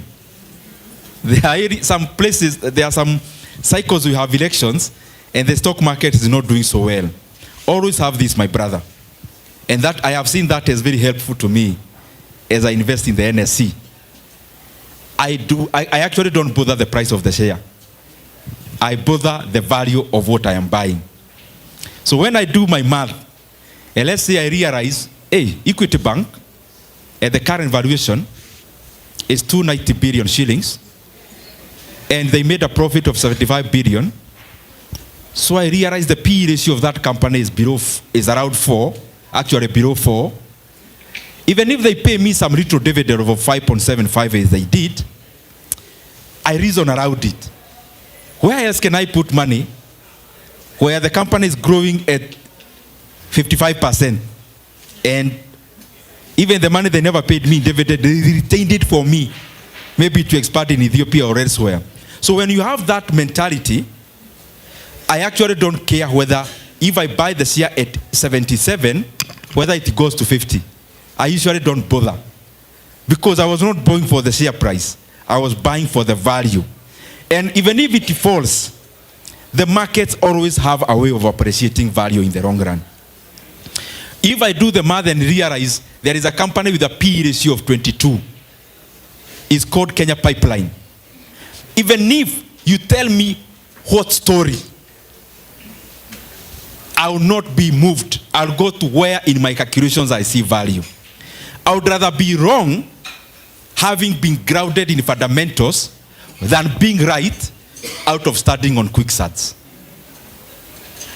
The second thing is the fifth one, Kiplimo.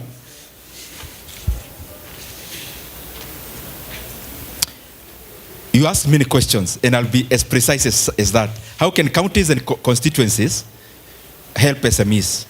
Maybe by prioritizing them when it comes to procurement. The government remains the number one buyer in a consolidated manner. Government as one entity is the number one customer in Kenya. So it could be that. Fortunately or unfortunately, there are also some rules to follow. So within those rules, helping would be in that sphere. But also, in terms of capacity development, those people who have businesses, the devolved sectors like constituencies and counties, to also see how they can capacity build them. Secondly, young people, economic challenges of Kenya and how to handle them. Allow me to skip that. I answered it lastly on the manufacturing, the question that was asked about manufacturing, on how young people, especially, let me answer it in terms of going into leadership, the challenges they face. The number one is obvious, that our electoral system and system is very heavy in terms of resources. So yes, we get outliers where, yes, we have examples of somebody who did what they needed to do within the means they had. But the reason we talk about them is because they are outliers. So on the general sphere, that is the biggest challenge. That there are so many people who would be leaders, but they are limited by the means to become a leader. And I think I've also answered the last one in that. Okay, there are many others, my brother. Leaders, especially young people, I would challenge them. When you talk about mentorship, don't read books only. Go to the ground. Find where your mentor, even if they don't know you, you hear they are going for a function somewhere, it's not very far from where you live. Just join into that and be part of the crowd. Watch how things are done. Within time, you know them. Within the other time, you are chatting with them. They are mentoring you directly. Even us, that's how God helped us to know people and also tukakanyaga shoulders zao. So like that man, young man there, he's from Murang'a University. Now this is the second time I'm noticing him. I had been invited by East Park at Safari Park. He came and he comes with a suit and tie. Hebu simama.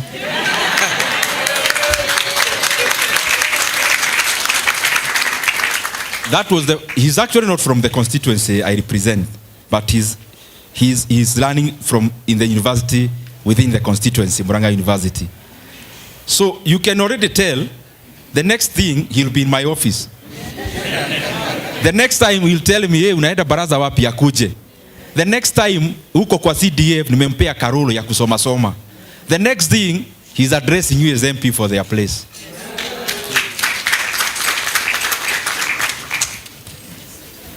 Naomi Wajala, thank you very much for the compliment. Young professions, I'll address you as a lady. I'll not even bother with my brothers here. Wow, watajisot. I was invited by East Park ladies in Mombasa last week, but one. There is one thing I want to bring forth to the ladies who are here. Last time, as you all know, I was involved in campaigns. So even after winning, filling some positions here and there, we were involved.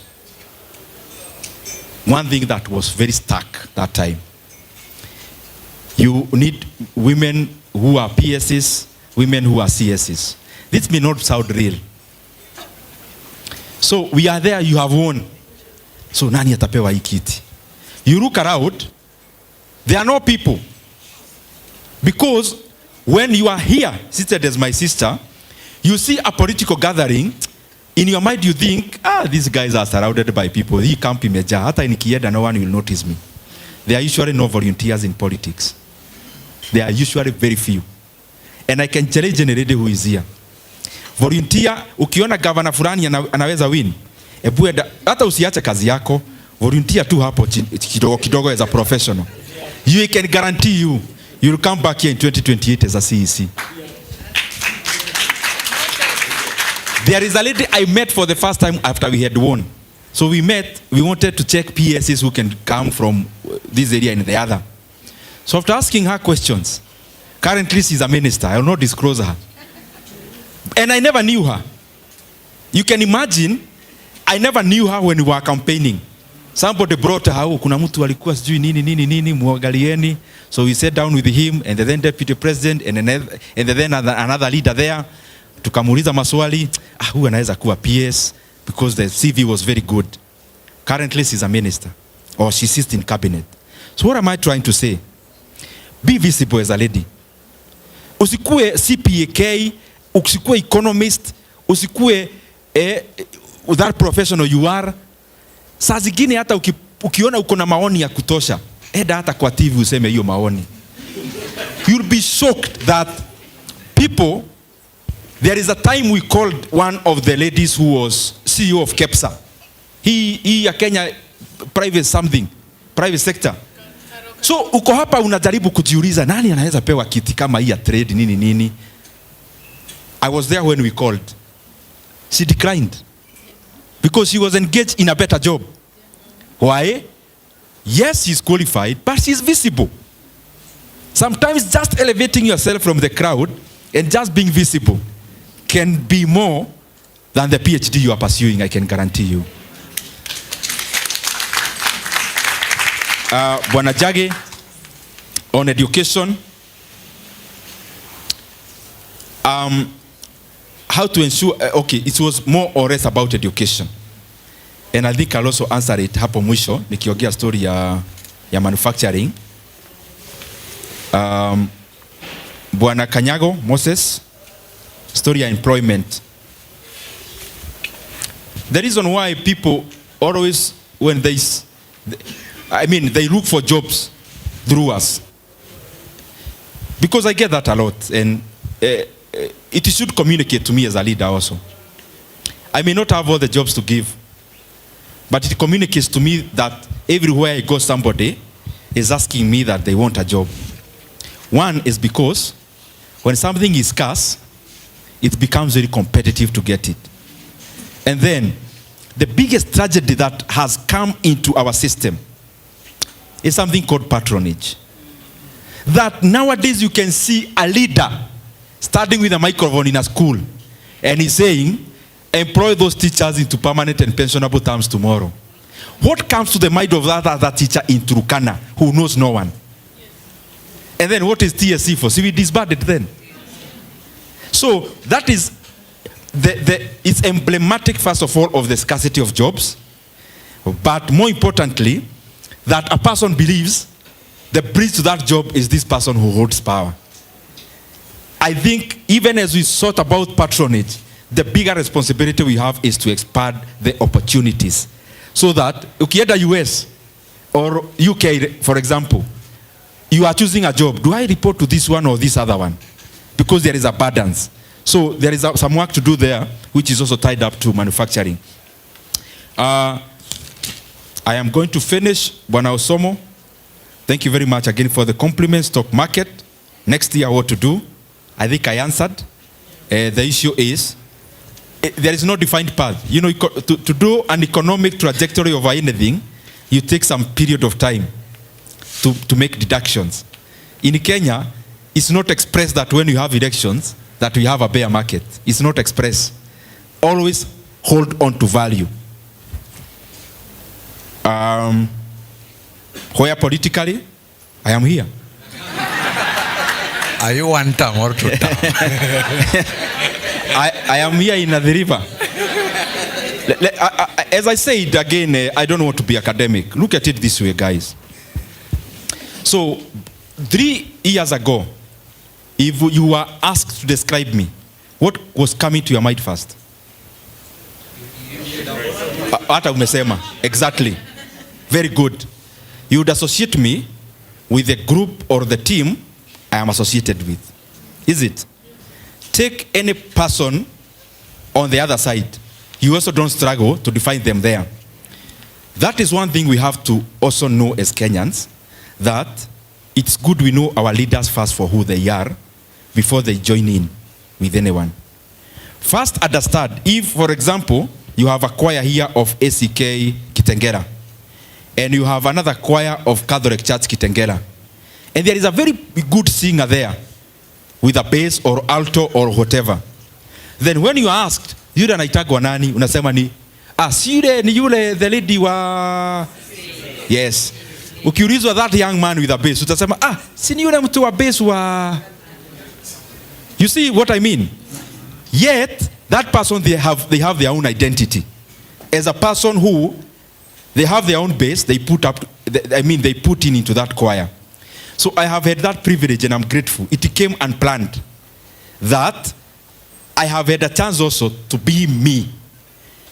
Being you is important. And I wish that all other leaders can be subjected into that.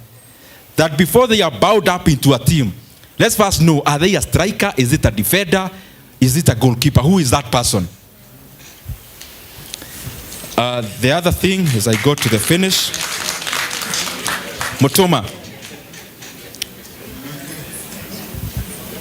Motoma asked a very good question.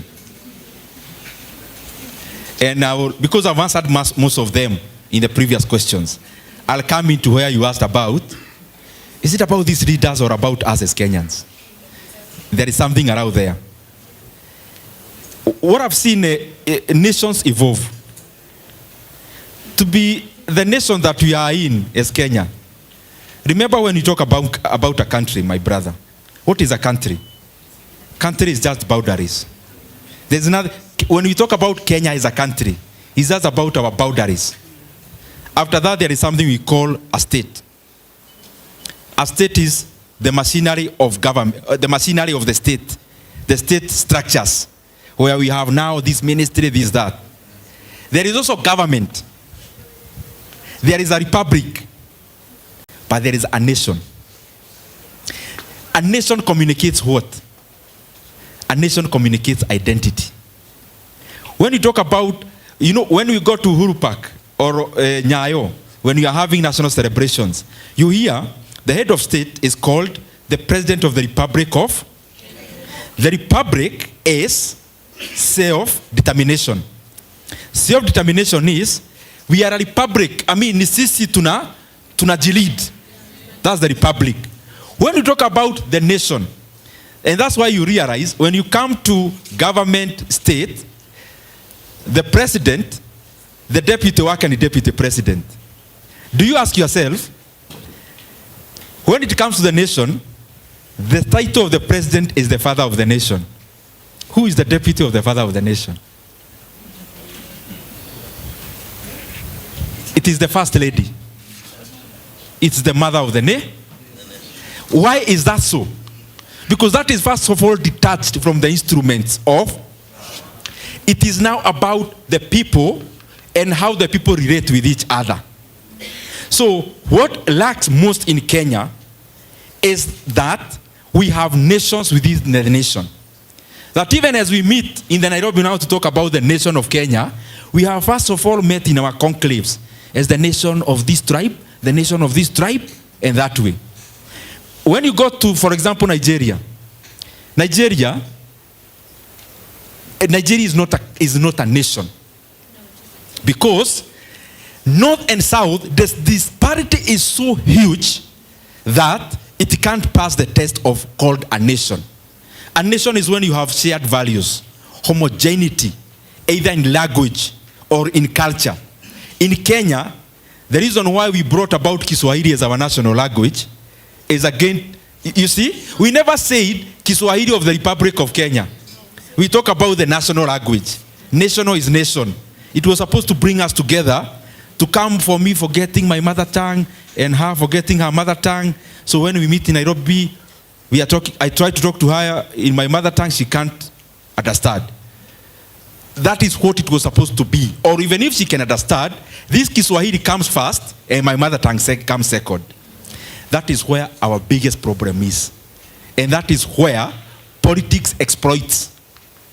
Look, for example, in 2024, the nation of Kenya, in terms of the people who came out, was a total nation of Kenya. But when politicians noticed the nation, when it is united, changes can happen, they went back into conclaves. So they called in tribal chiefs, went into a table, shared power, actually did worse the grievances that were there in 2024. Now Kenya is in a worse state than then. That the same office people were to march on that Thursday now has four times budget, and they are telling you, you do what you can do. Tumeugana sisi. Nani wameugana ni nyinyi? Are you getting what I'm saying? So that is a big tragedy that, yes, nations evolve, but I wish we can fast track that evolution.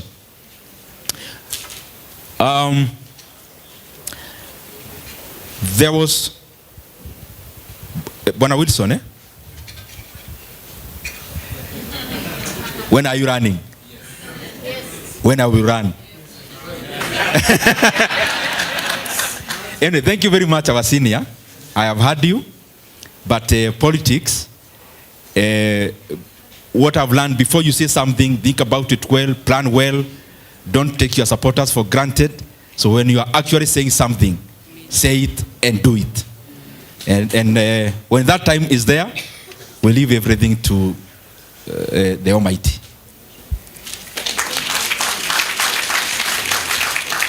Kanyotu, unajua ukiitwa Kanyotu tunakuogopa. But he asked a very, very important, in fact, I actually thought that is the topic I would be invited to talk about. Iran, what do we see in Kenya and what are the opportunities? Let me tell you here today. Iran,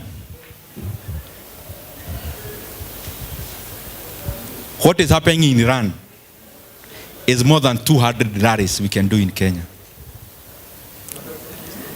Politically, what is happening in Iran has a bigger effect than 200 political rallies we can do in Kenya.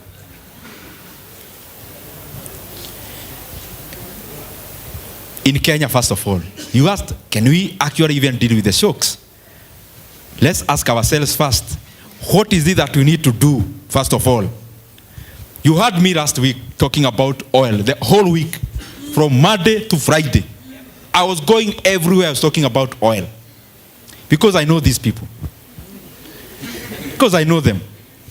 And I know when I look at them what they are planning. So I decided, let me show them that Kenyans know that the stock in Kenya did not come now. Because that's what they could have purported. We are now over that now. The second thing is that Kenyans must have a conversation.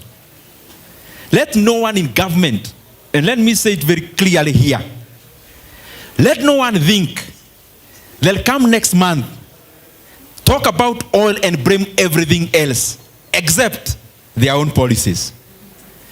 In terms of oil, you can only change two things. One is the landing cost. Two is levies and taxes. As an oil producing country, there is very little you can do with landing cost. But you have everything you can do about levies and taxes. The price of fuel in Kenya, 50% is levies and taxes. So I want to tell the Ministry of, the Department of Petroleum, EPRA, nyinyi wase wa serikali, ebu kwanza msuspend hizo rallies zote. You come to Nairobi and plan about Kenya and what Kenyans expect next month. Because many times we take Kenyans for granted. You go around in rallies, but the fundamental things, we come to them last minute.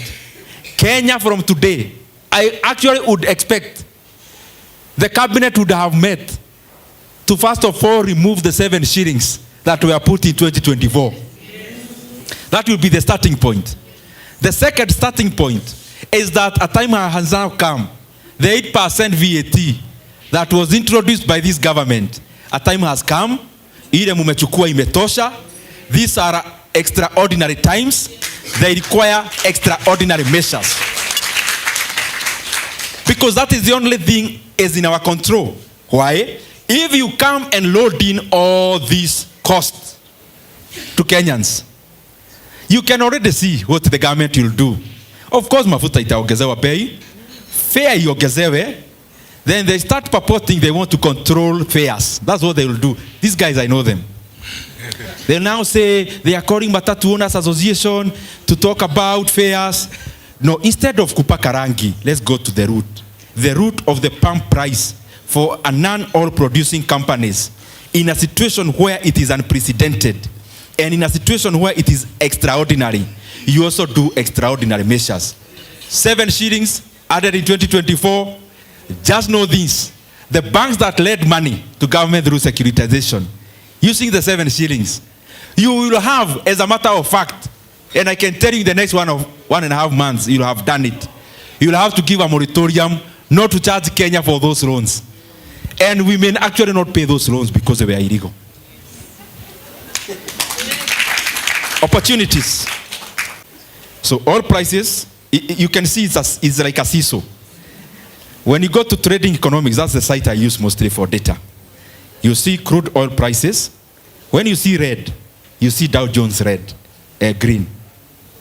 When you see green in terms of oil prices going up, Dow Jones, you see red. It is, in my economy, it is the most predictive, I think, science there can be. That as oil prices climb up, the markets go down. And they don't consult immediately. Right now, Trump will come and say, oh, we are now protecting the Strait of Hormuz. Immediately, you see a red in oil, you see a green in the markets.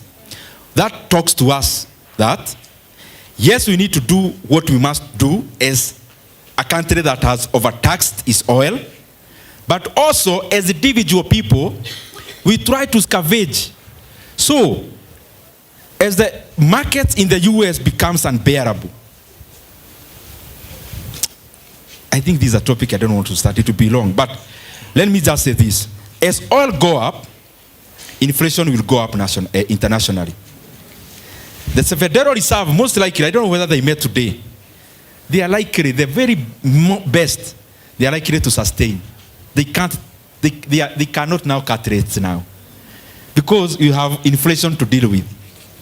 That's monetary tightening. That compounds our debt situation. I hope I am communicating to you, my brother. It's very technical. So the shocks will go beyond oil. They'll go to debt. They'll go to forex, etc. But very lastly, on that issue, my brother talked about dollar. You know, when we come to TV, we have stabilized the dollar. You must have heard those speeches. We got it when it was 160. We have brought it down and stabilized. These are the realities. The dollar to Kenya shillings was 119 to 120 during the day of swearing in. It is now around 128 to 129. So between a dollar to Kenya shillings of 120 and the one of 129, which is stronger? The 2022 one or the current one? Now, you can take your phone after this meeting. Just go to Google and check. How much did the dollar gain or lose in the year 2025? The dollar is the benchmark. The dollar is the global currency. Itself, because of policies, protectionism policies and etc., and a lack of independence that was being seen in terms of Fed, the dollar itself lost 10% in the year 2025. So you can't say the ceiling has gained. It is the dollar that has lost. And if you want to know whether you are right or wrong, now move away from the dollar, come to the euro and pound. The euro was 116 the day of swearing in. It is now 150. It's not my figures, it's figures. The pound was 136. It is now 170. We have stabilized the shilling. And those are the short stories.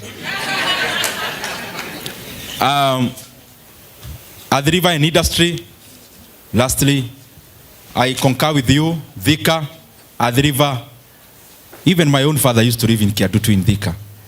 They were going there because, yes, he was a carpenter, but there were more people to Tegenezea Viti. Nampak, Del Monte, all those other companies. Polisac, here it's cement, steel. The composition of GDP is primary production, secondary, and tertiary. But the most important of all those, which becomes an anchor to all the economies that have grown, is the secondary one, which is manufacturing. Because they bring synergies from primary. Primary means when you talk about cement company, clinker is the primary production. And when you talk about, let's say, Del Monte in Thika, that in Anasi is the primary production. The secondary production is the industry itself. Now, clinker inatoshana na hii chupa, ikigizwa tu kwa hiyo factory, the same way inatoka pale na value of multiples of the clinker than 17. So what manufacturing does is first of all to increase productivity. And that is why it should be very primary. Let me not give so much details into it, but just say, maybe we can discuss it on another day. The biggest problem Kenya has when it comes to manufacturing. You know, we can talk. We are bringing companies, we are doing this and that. One thing, it's called power. Power. And don't look at me like that. Me, I'm just a small-time guy over there buying a few shares, which I am not involved in. I'm just talking about the sector. Whether we like it or not, we have to address radically. Forget about distribution. Production. That's where the problem starts. Kenyan has maybe 70% of our market share of power production. But you realize maybe the money that goes to producers, maybe they get less than half. What does that tell you? That the other 30% who are dependent power producers, they get more money, they are paid more money than the one we pay as consumers. Actually, Kenyan subsidizes their power. Why? Because all of them, majority, they are vehicles of patronage. Give me one power producer in Kenya of a person you know. Ati yeye tunaendaga na yeye church. Just tell me one. There is, I can say here, other than President Mwai Kibaki, there is no other leader who is not involved in independent power production in Kenya. It is to that level. And Kenya, tuache tu history ya kuongeanga tu vitu, going around the problem. Let's go to where the problem is and aim it there.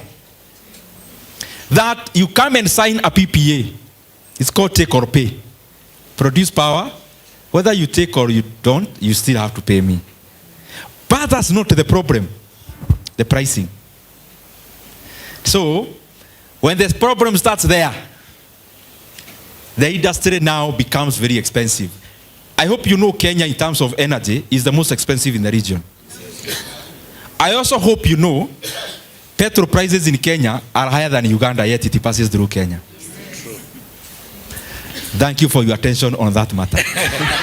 Okay, thank you very much. Now, allow me now to...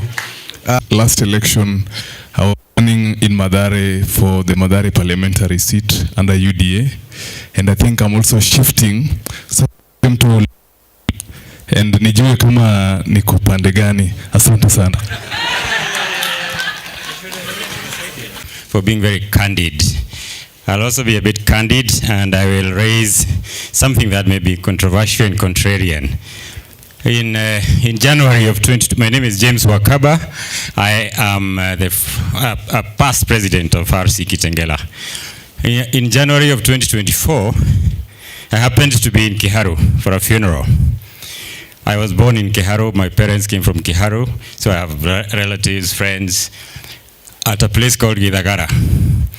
At that time, the taxes had started going up tremendously. And in the church, an independent church, I was given an opportunity to speak because I knew the lady as a Mau Mau fighter. And I said, we are going back to the days of the heart tax. And I criticized the MP for Kiharu vehemently by saying he is part of the system that is increasing taxes in this country. And it was a bit hushed at first. Some people clapped, others didn't. The priest said, you are the last person who will talk politics in this church, in this funeral. And when we came out, some of the wazees told me, umefanya vibaya sana ku criticize MP wetu sababu wametufanyia mambo makubwa sana na CDF. And I was like, okay, so at that level they are happy. But is the nation happy? Are the people happy? And we know what happened after that, the Gen Z protests and all that. So the controversial issue I want to talk about is this CDF and what effect at the macro level it has had on the country. CDF was, it came in 2003 through a person called Muriuki Karue, who I had the opportunity to contest against in Olkalau constituency. But it is not personal, because CDF would not have been there if I had won. And my point is, CDF has done very well. It has done many good things, but it also has done a lot of bad. It has been ruled repeatedly unconstitutional by the courts. And I know you change the act every time you change to a different act. It has made MPs extremely lazy. They have neglected their primary duty of legislation. If you go to South Korea, there are more than 30 laws on artificial intelligence today. Kenya, we have 0 laws. If you go to the US, there are more than 100 laws on finance. Here we have maybe 5 or 10. We have neglected our primary duty because we are able to demonstrate to our constituents that we are doing something by issuing CDF checks. Every 3 months an MP goes home, he issues CDF checks, people clap. That is the work of a clerk in the chief's office. It is not the work of an MP.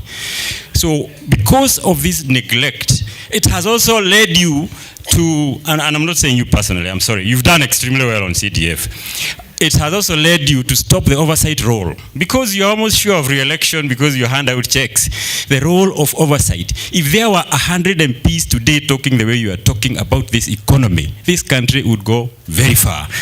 But because they have money to dish out every weekend in terms of CDF checks, they neglect that duty. So my question to you is, would you as the best performing MP in terms of CDF have the courage to say that this is the wrong way to develop a country? That this should be done by the system, not 1 or 2 brilliant individuals and then the others do nothing. This is a system thing. We should create a system where this development we see in Kiharu happens everywhere by virtue of the executive, either at the national level or at the county level, not by people whose primary role is legislation and oversight. Thank you.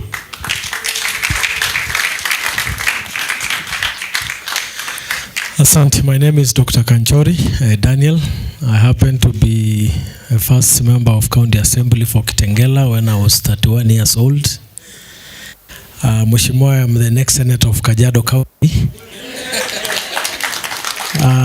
I want to ask a question and also give a challenge. One, and you mentioned it ably, most of the professionals have no business with politics. And this is where we fail our country. We leave politics for the Dicks and Harrys, the people who don't understand what is taxes, what is employment.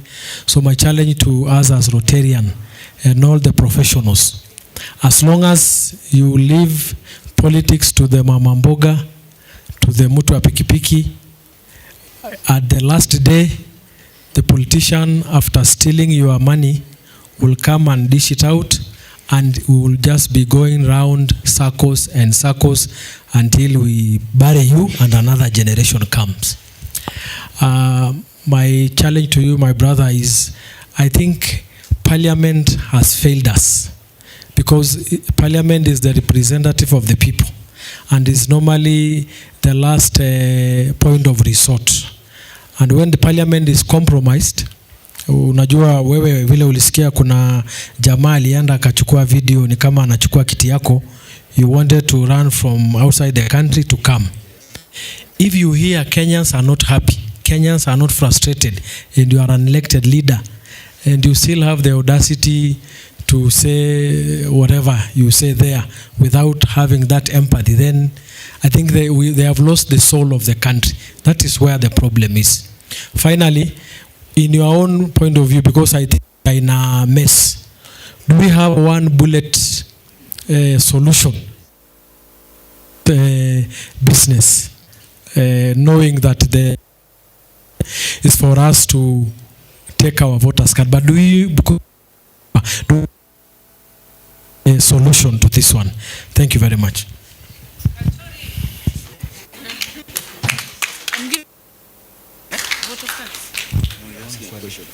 Oh my God, I have 10. You have 10 questions. The most important. So Mudeo has 10 questions, but she's choosing the most important one. You've mentioned manufacturing. Manufacturing, the Indian model, because we take the big companies that come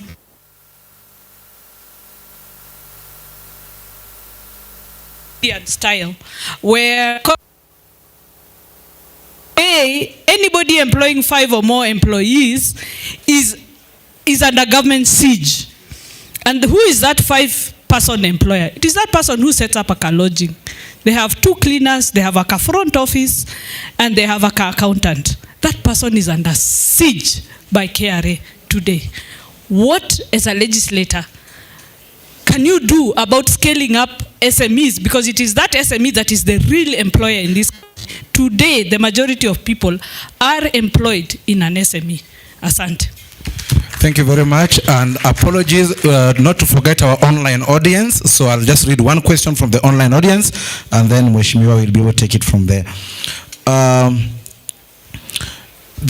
From Stella Mwandembe, why is he speaking so passionately of this moment, and yet he was one of the MPs who voted yes in the 2024 bill and claimed so many lives, that claimed the lives of so many young people and Kenyans in general. What triggered him to stop supporting William Samoei Ruto, or is this a ploy? Lastly, on KPC matter, I am curious to know how the other pipelines in the world are valued. I think he'll take those, and then from there we'll continue the other Rotary protocols.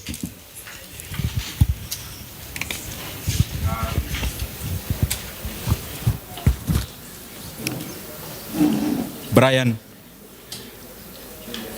Oh, Brian, yeah. I know you actually. Thank you very much, my brother. And I wish you all the best in Mathare. We'll talk about that. His question was very direct, that he was vying with that party, which we were, but he also made it clear he has also gone. So he's asking, where do we go? Then I'm telling him, we are going to consult. Bwana James Wakaba, I can't agree more. However, as a practical politician, I mean one who is serving now, CDF has its place. And especially when there is low level of trust in the bigger system. You know, this is the bad thing with Kenya. When you talk about CDF is actually, you'll be shocked. In a budget of 4-point-something trillion, CDF is less than 2% of that. Yet when you go to Githagara, you are likely to see some CDF projects, and you wonder, where is this other one, 4.2-something trillion gone? Because when there is no level of trust in the bigger sphere, then the concretes become more effective. The smaller devote functions. So that's the major point, I think. However, this is something I've been actually voicing.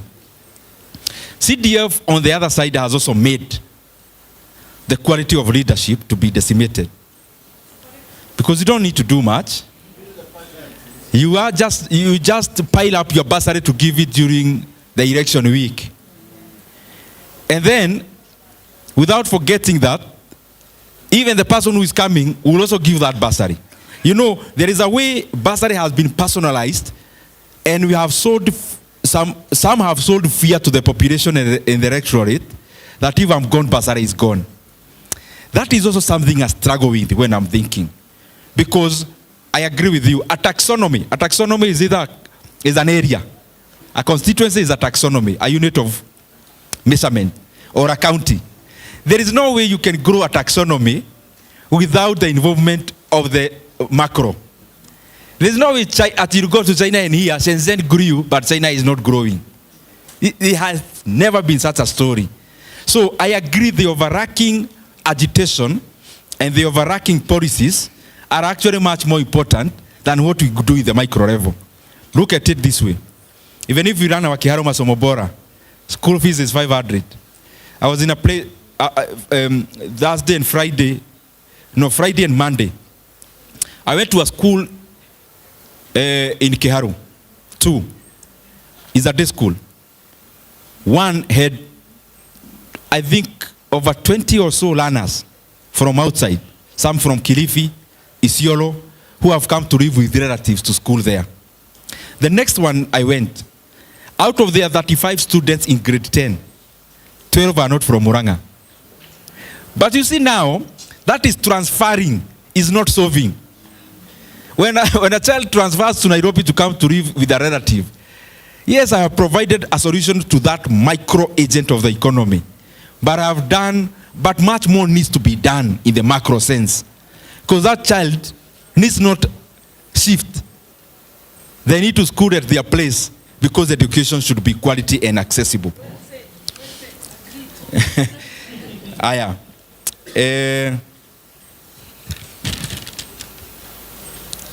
Dr. Kanchori, thank you very much. I also wish you all the best.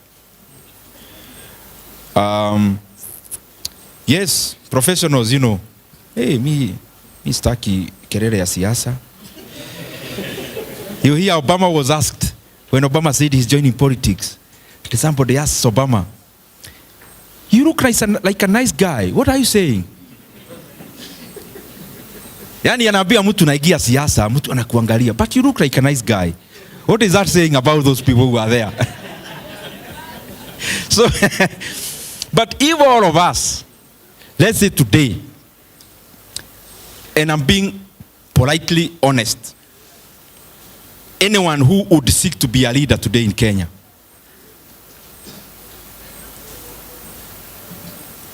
let me use my brother Kanchori. You want to be senator here, but you're living your life comfortably, is it? You have the best car you are driving. You are comfortable. Now, if all comfortable people become comfortable, who will solve these problems that we are talking about? Who then? So I agree with your challenge. Let's get out of our comfort zones. And it's not just about leading. It's also about voice. You know, nowadays, when I talked about this issue of Turkana oil, because I know Turkana oil is not Kenyan oil, it's an individual's oil. And I talked about it. And I got some people telling me, hey, some people concerned. And I was wondering, yani Kenya tumefika hapo, ati unaongea mambo ya nchi, and people are fearing for you. Sisi wote tukinunua uoga, nchi itaenda wapi? You know, that's the issue.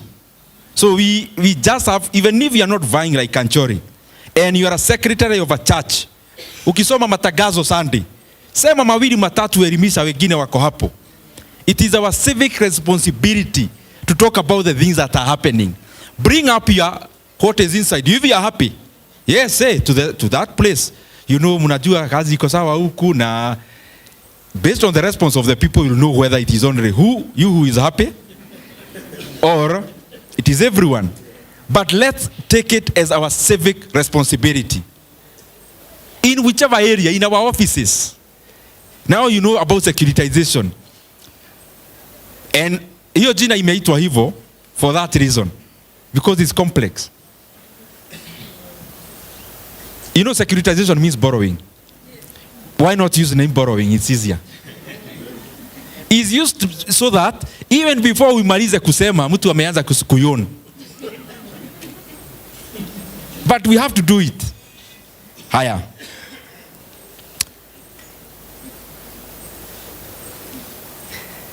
Madam Mudeu. Manufacturing, IDIA, SME. I agree, SMEs must be supported.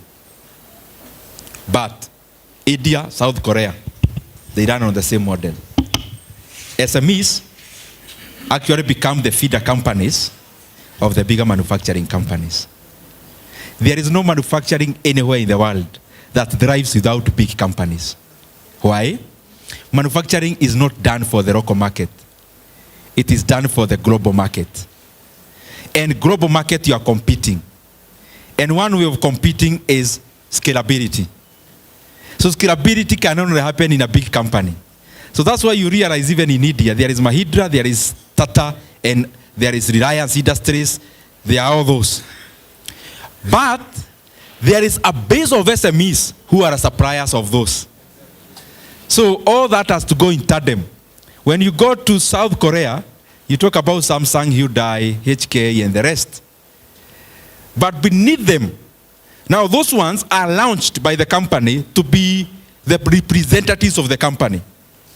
Representatives means now Samsung will come in the market and they are fighting around with the iPhone, with Huawei, because they have the muscle. You come elbow them.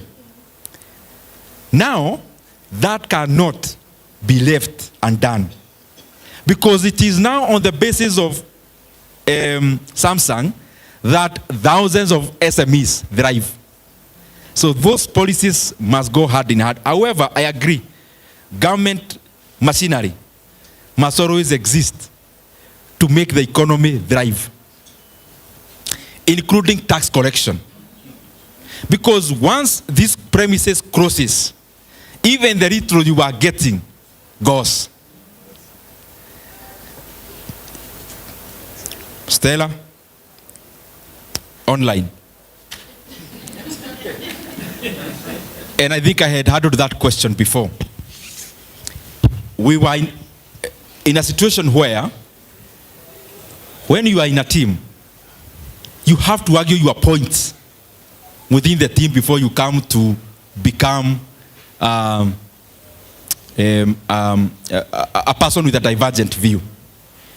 And do you ask yourself many times, let me just put it this way, am I there now? No, I'm asking you guys, am I there now? Do you think, no, I'm saying about that caucus that was there, that grouping. No. Yes. Did you hear me besmirch anyone even in the living? I think I've communicated. Yeah. Mwenye anashika ashike. Lastly, because I don't want to, I hope I'm not coming back here again. Lastly, because naona watu wamekaa sana. Niruhusu 1 minute, because I hope you are finishing. Many times we come to such meetings,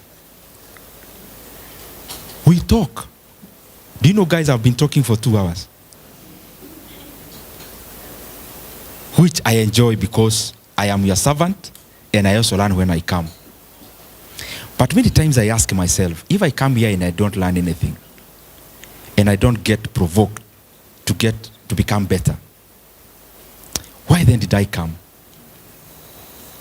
If I live here, I haven't gained, you have not gained.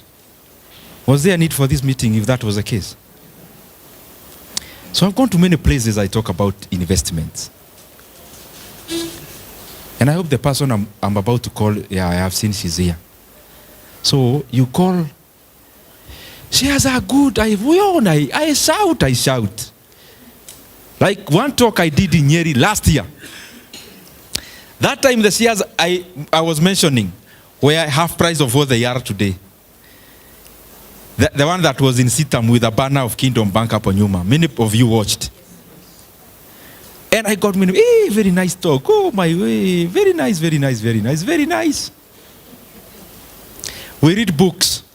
The most motivating books I've read for a long time. But do those talks and books change you? After we leave here, let's say it was an investment talk. Today was more macro and economic. But you have listened even to the videos of the investment-wise. Beyond the excitement, do we do anything?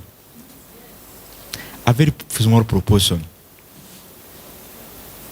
So when you hear something good, my challenge is, for you not doing it, you are forfeiting value. And I want to call Jerry here to wind up in 1 minute. Or kuja tu hata watu waone you are very smart. And I just want Jerry to tell you, because she's one of the people I saw. We met somewhere for the first time. She'll tell you when. How we met after the function somewhere. Unaona after the function, venye watu wanakunywa chai pale tukaenda. But because I don't want to preempt, and I want her to take the few minutes, say something. Otherwise, thank you very much and God bless you.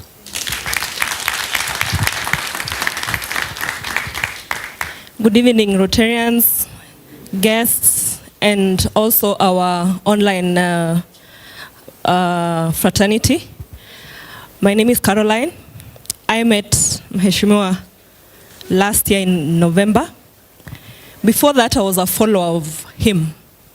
And I think the first time I got provoked during that meeting that he mentioned, that was in Nyeri. Where we come from, which is Nyeri, we are told by our parents that you must own a piece of land. And I think he provoked my ego and actually what my parents had taught us about investments. And when we met in Mombasa in November, basically I was a speculator. And that is how I approached investments in the stock market. I opened my CDS account, I think I shared with him, in 2007. I participated in the Safaricom IPO. I could buy and sell shares. And what he has mentioned today, he mentioned it that time, where he taught us about PE ratio. Yes, ISPAC annual seminar. And I took that lesson very, very seriously. And I started buying shares, not because the price is, because of the price at that moment, but because of value. He mentioned about DTB. It was trading at 110 shillings at that time. I looked at the fundamentals of the company because he taught us about how to value it. And I can say that in less than 3 months, the company has gone all the way to 163 shillings. If I was not quick, I should have lost an opportunity at that point. In fact, I was waiting for Monday. Our meeting was on Thursday evening. I was waiting for Monday to utilize my per diem and purchase the DTB shares. Sija regret. I also bought Kenya Power at that time. It was trading around 12 shillings or thereabout. Currently, it's trading at 17 shillings. I am not regretting. My journey to wealth creation, my journey to retiring rich, a step at a time, every day, every time. Thank you. Thank you very much. Let us give him one more hearty clap.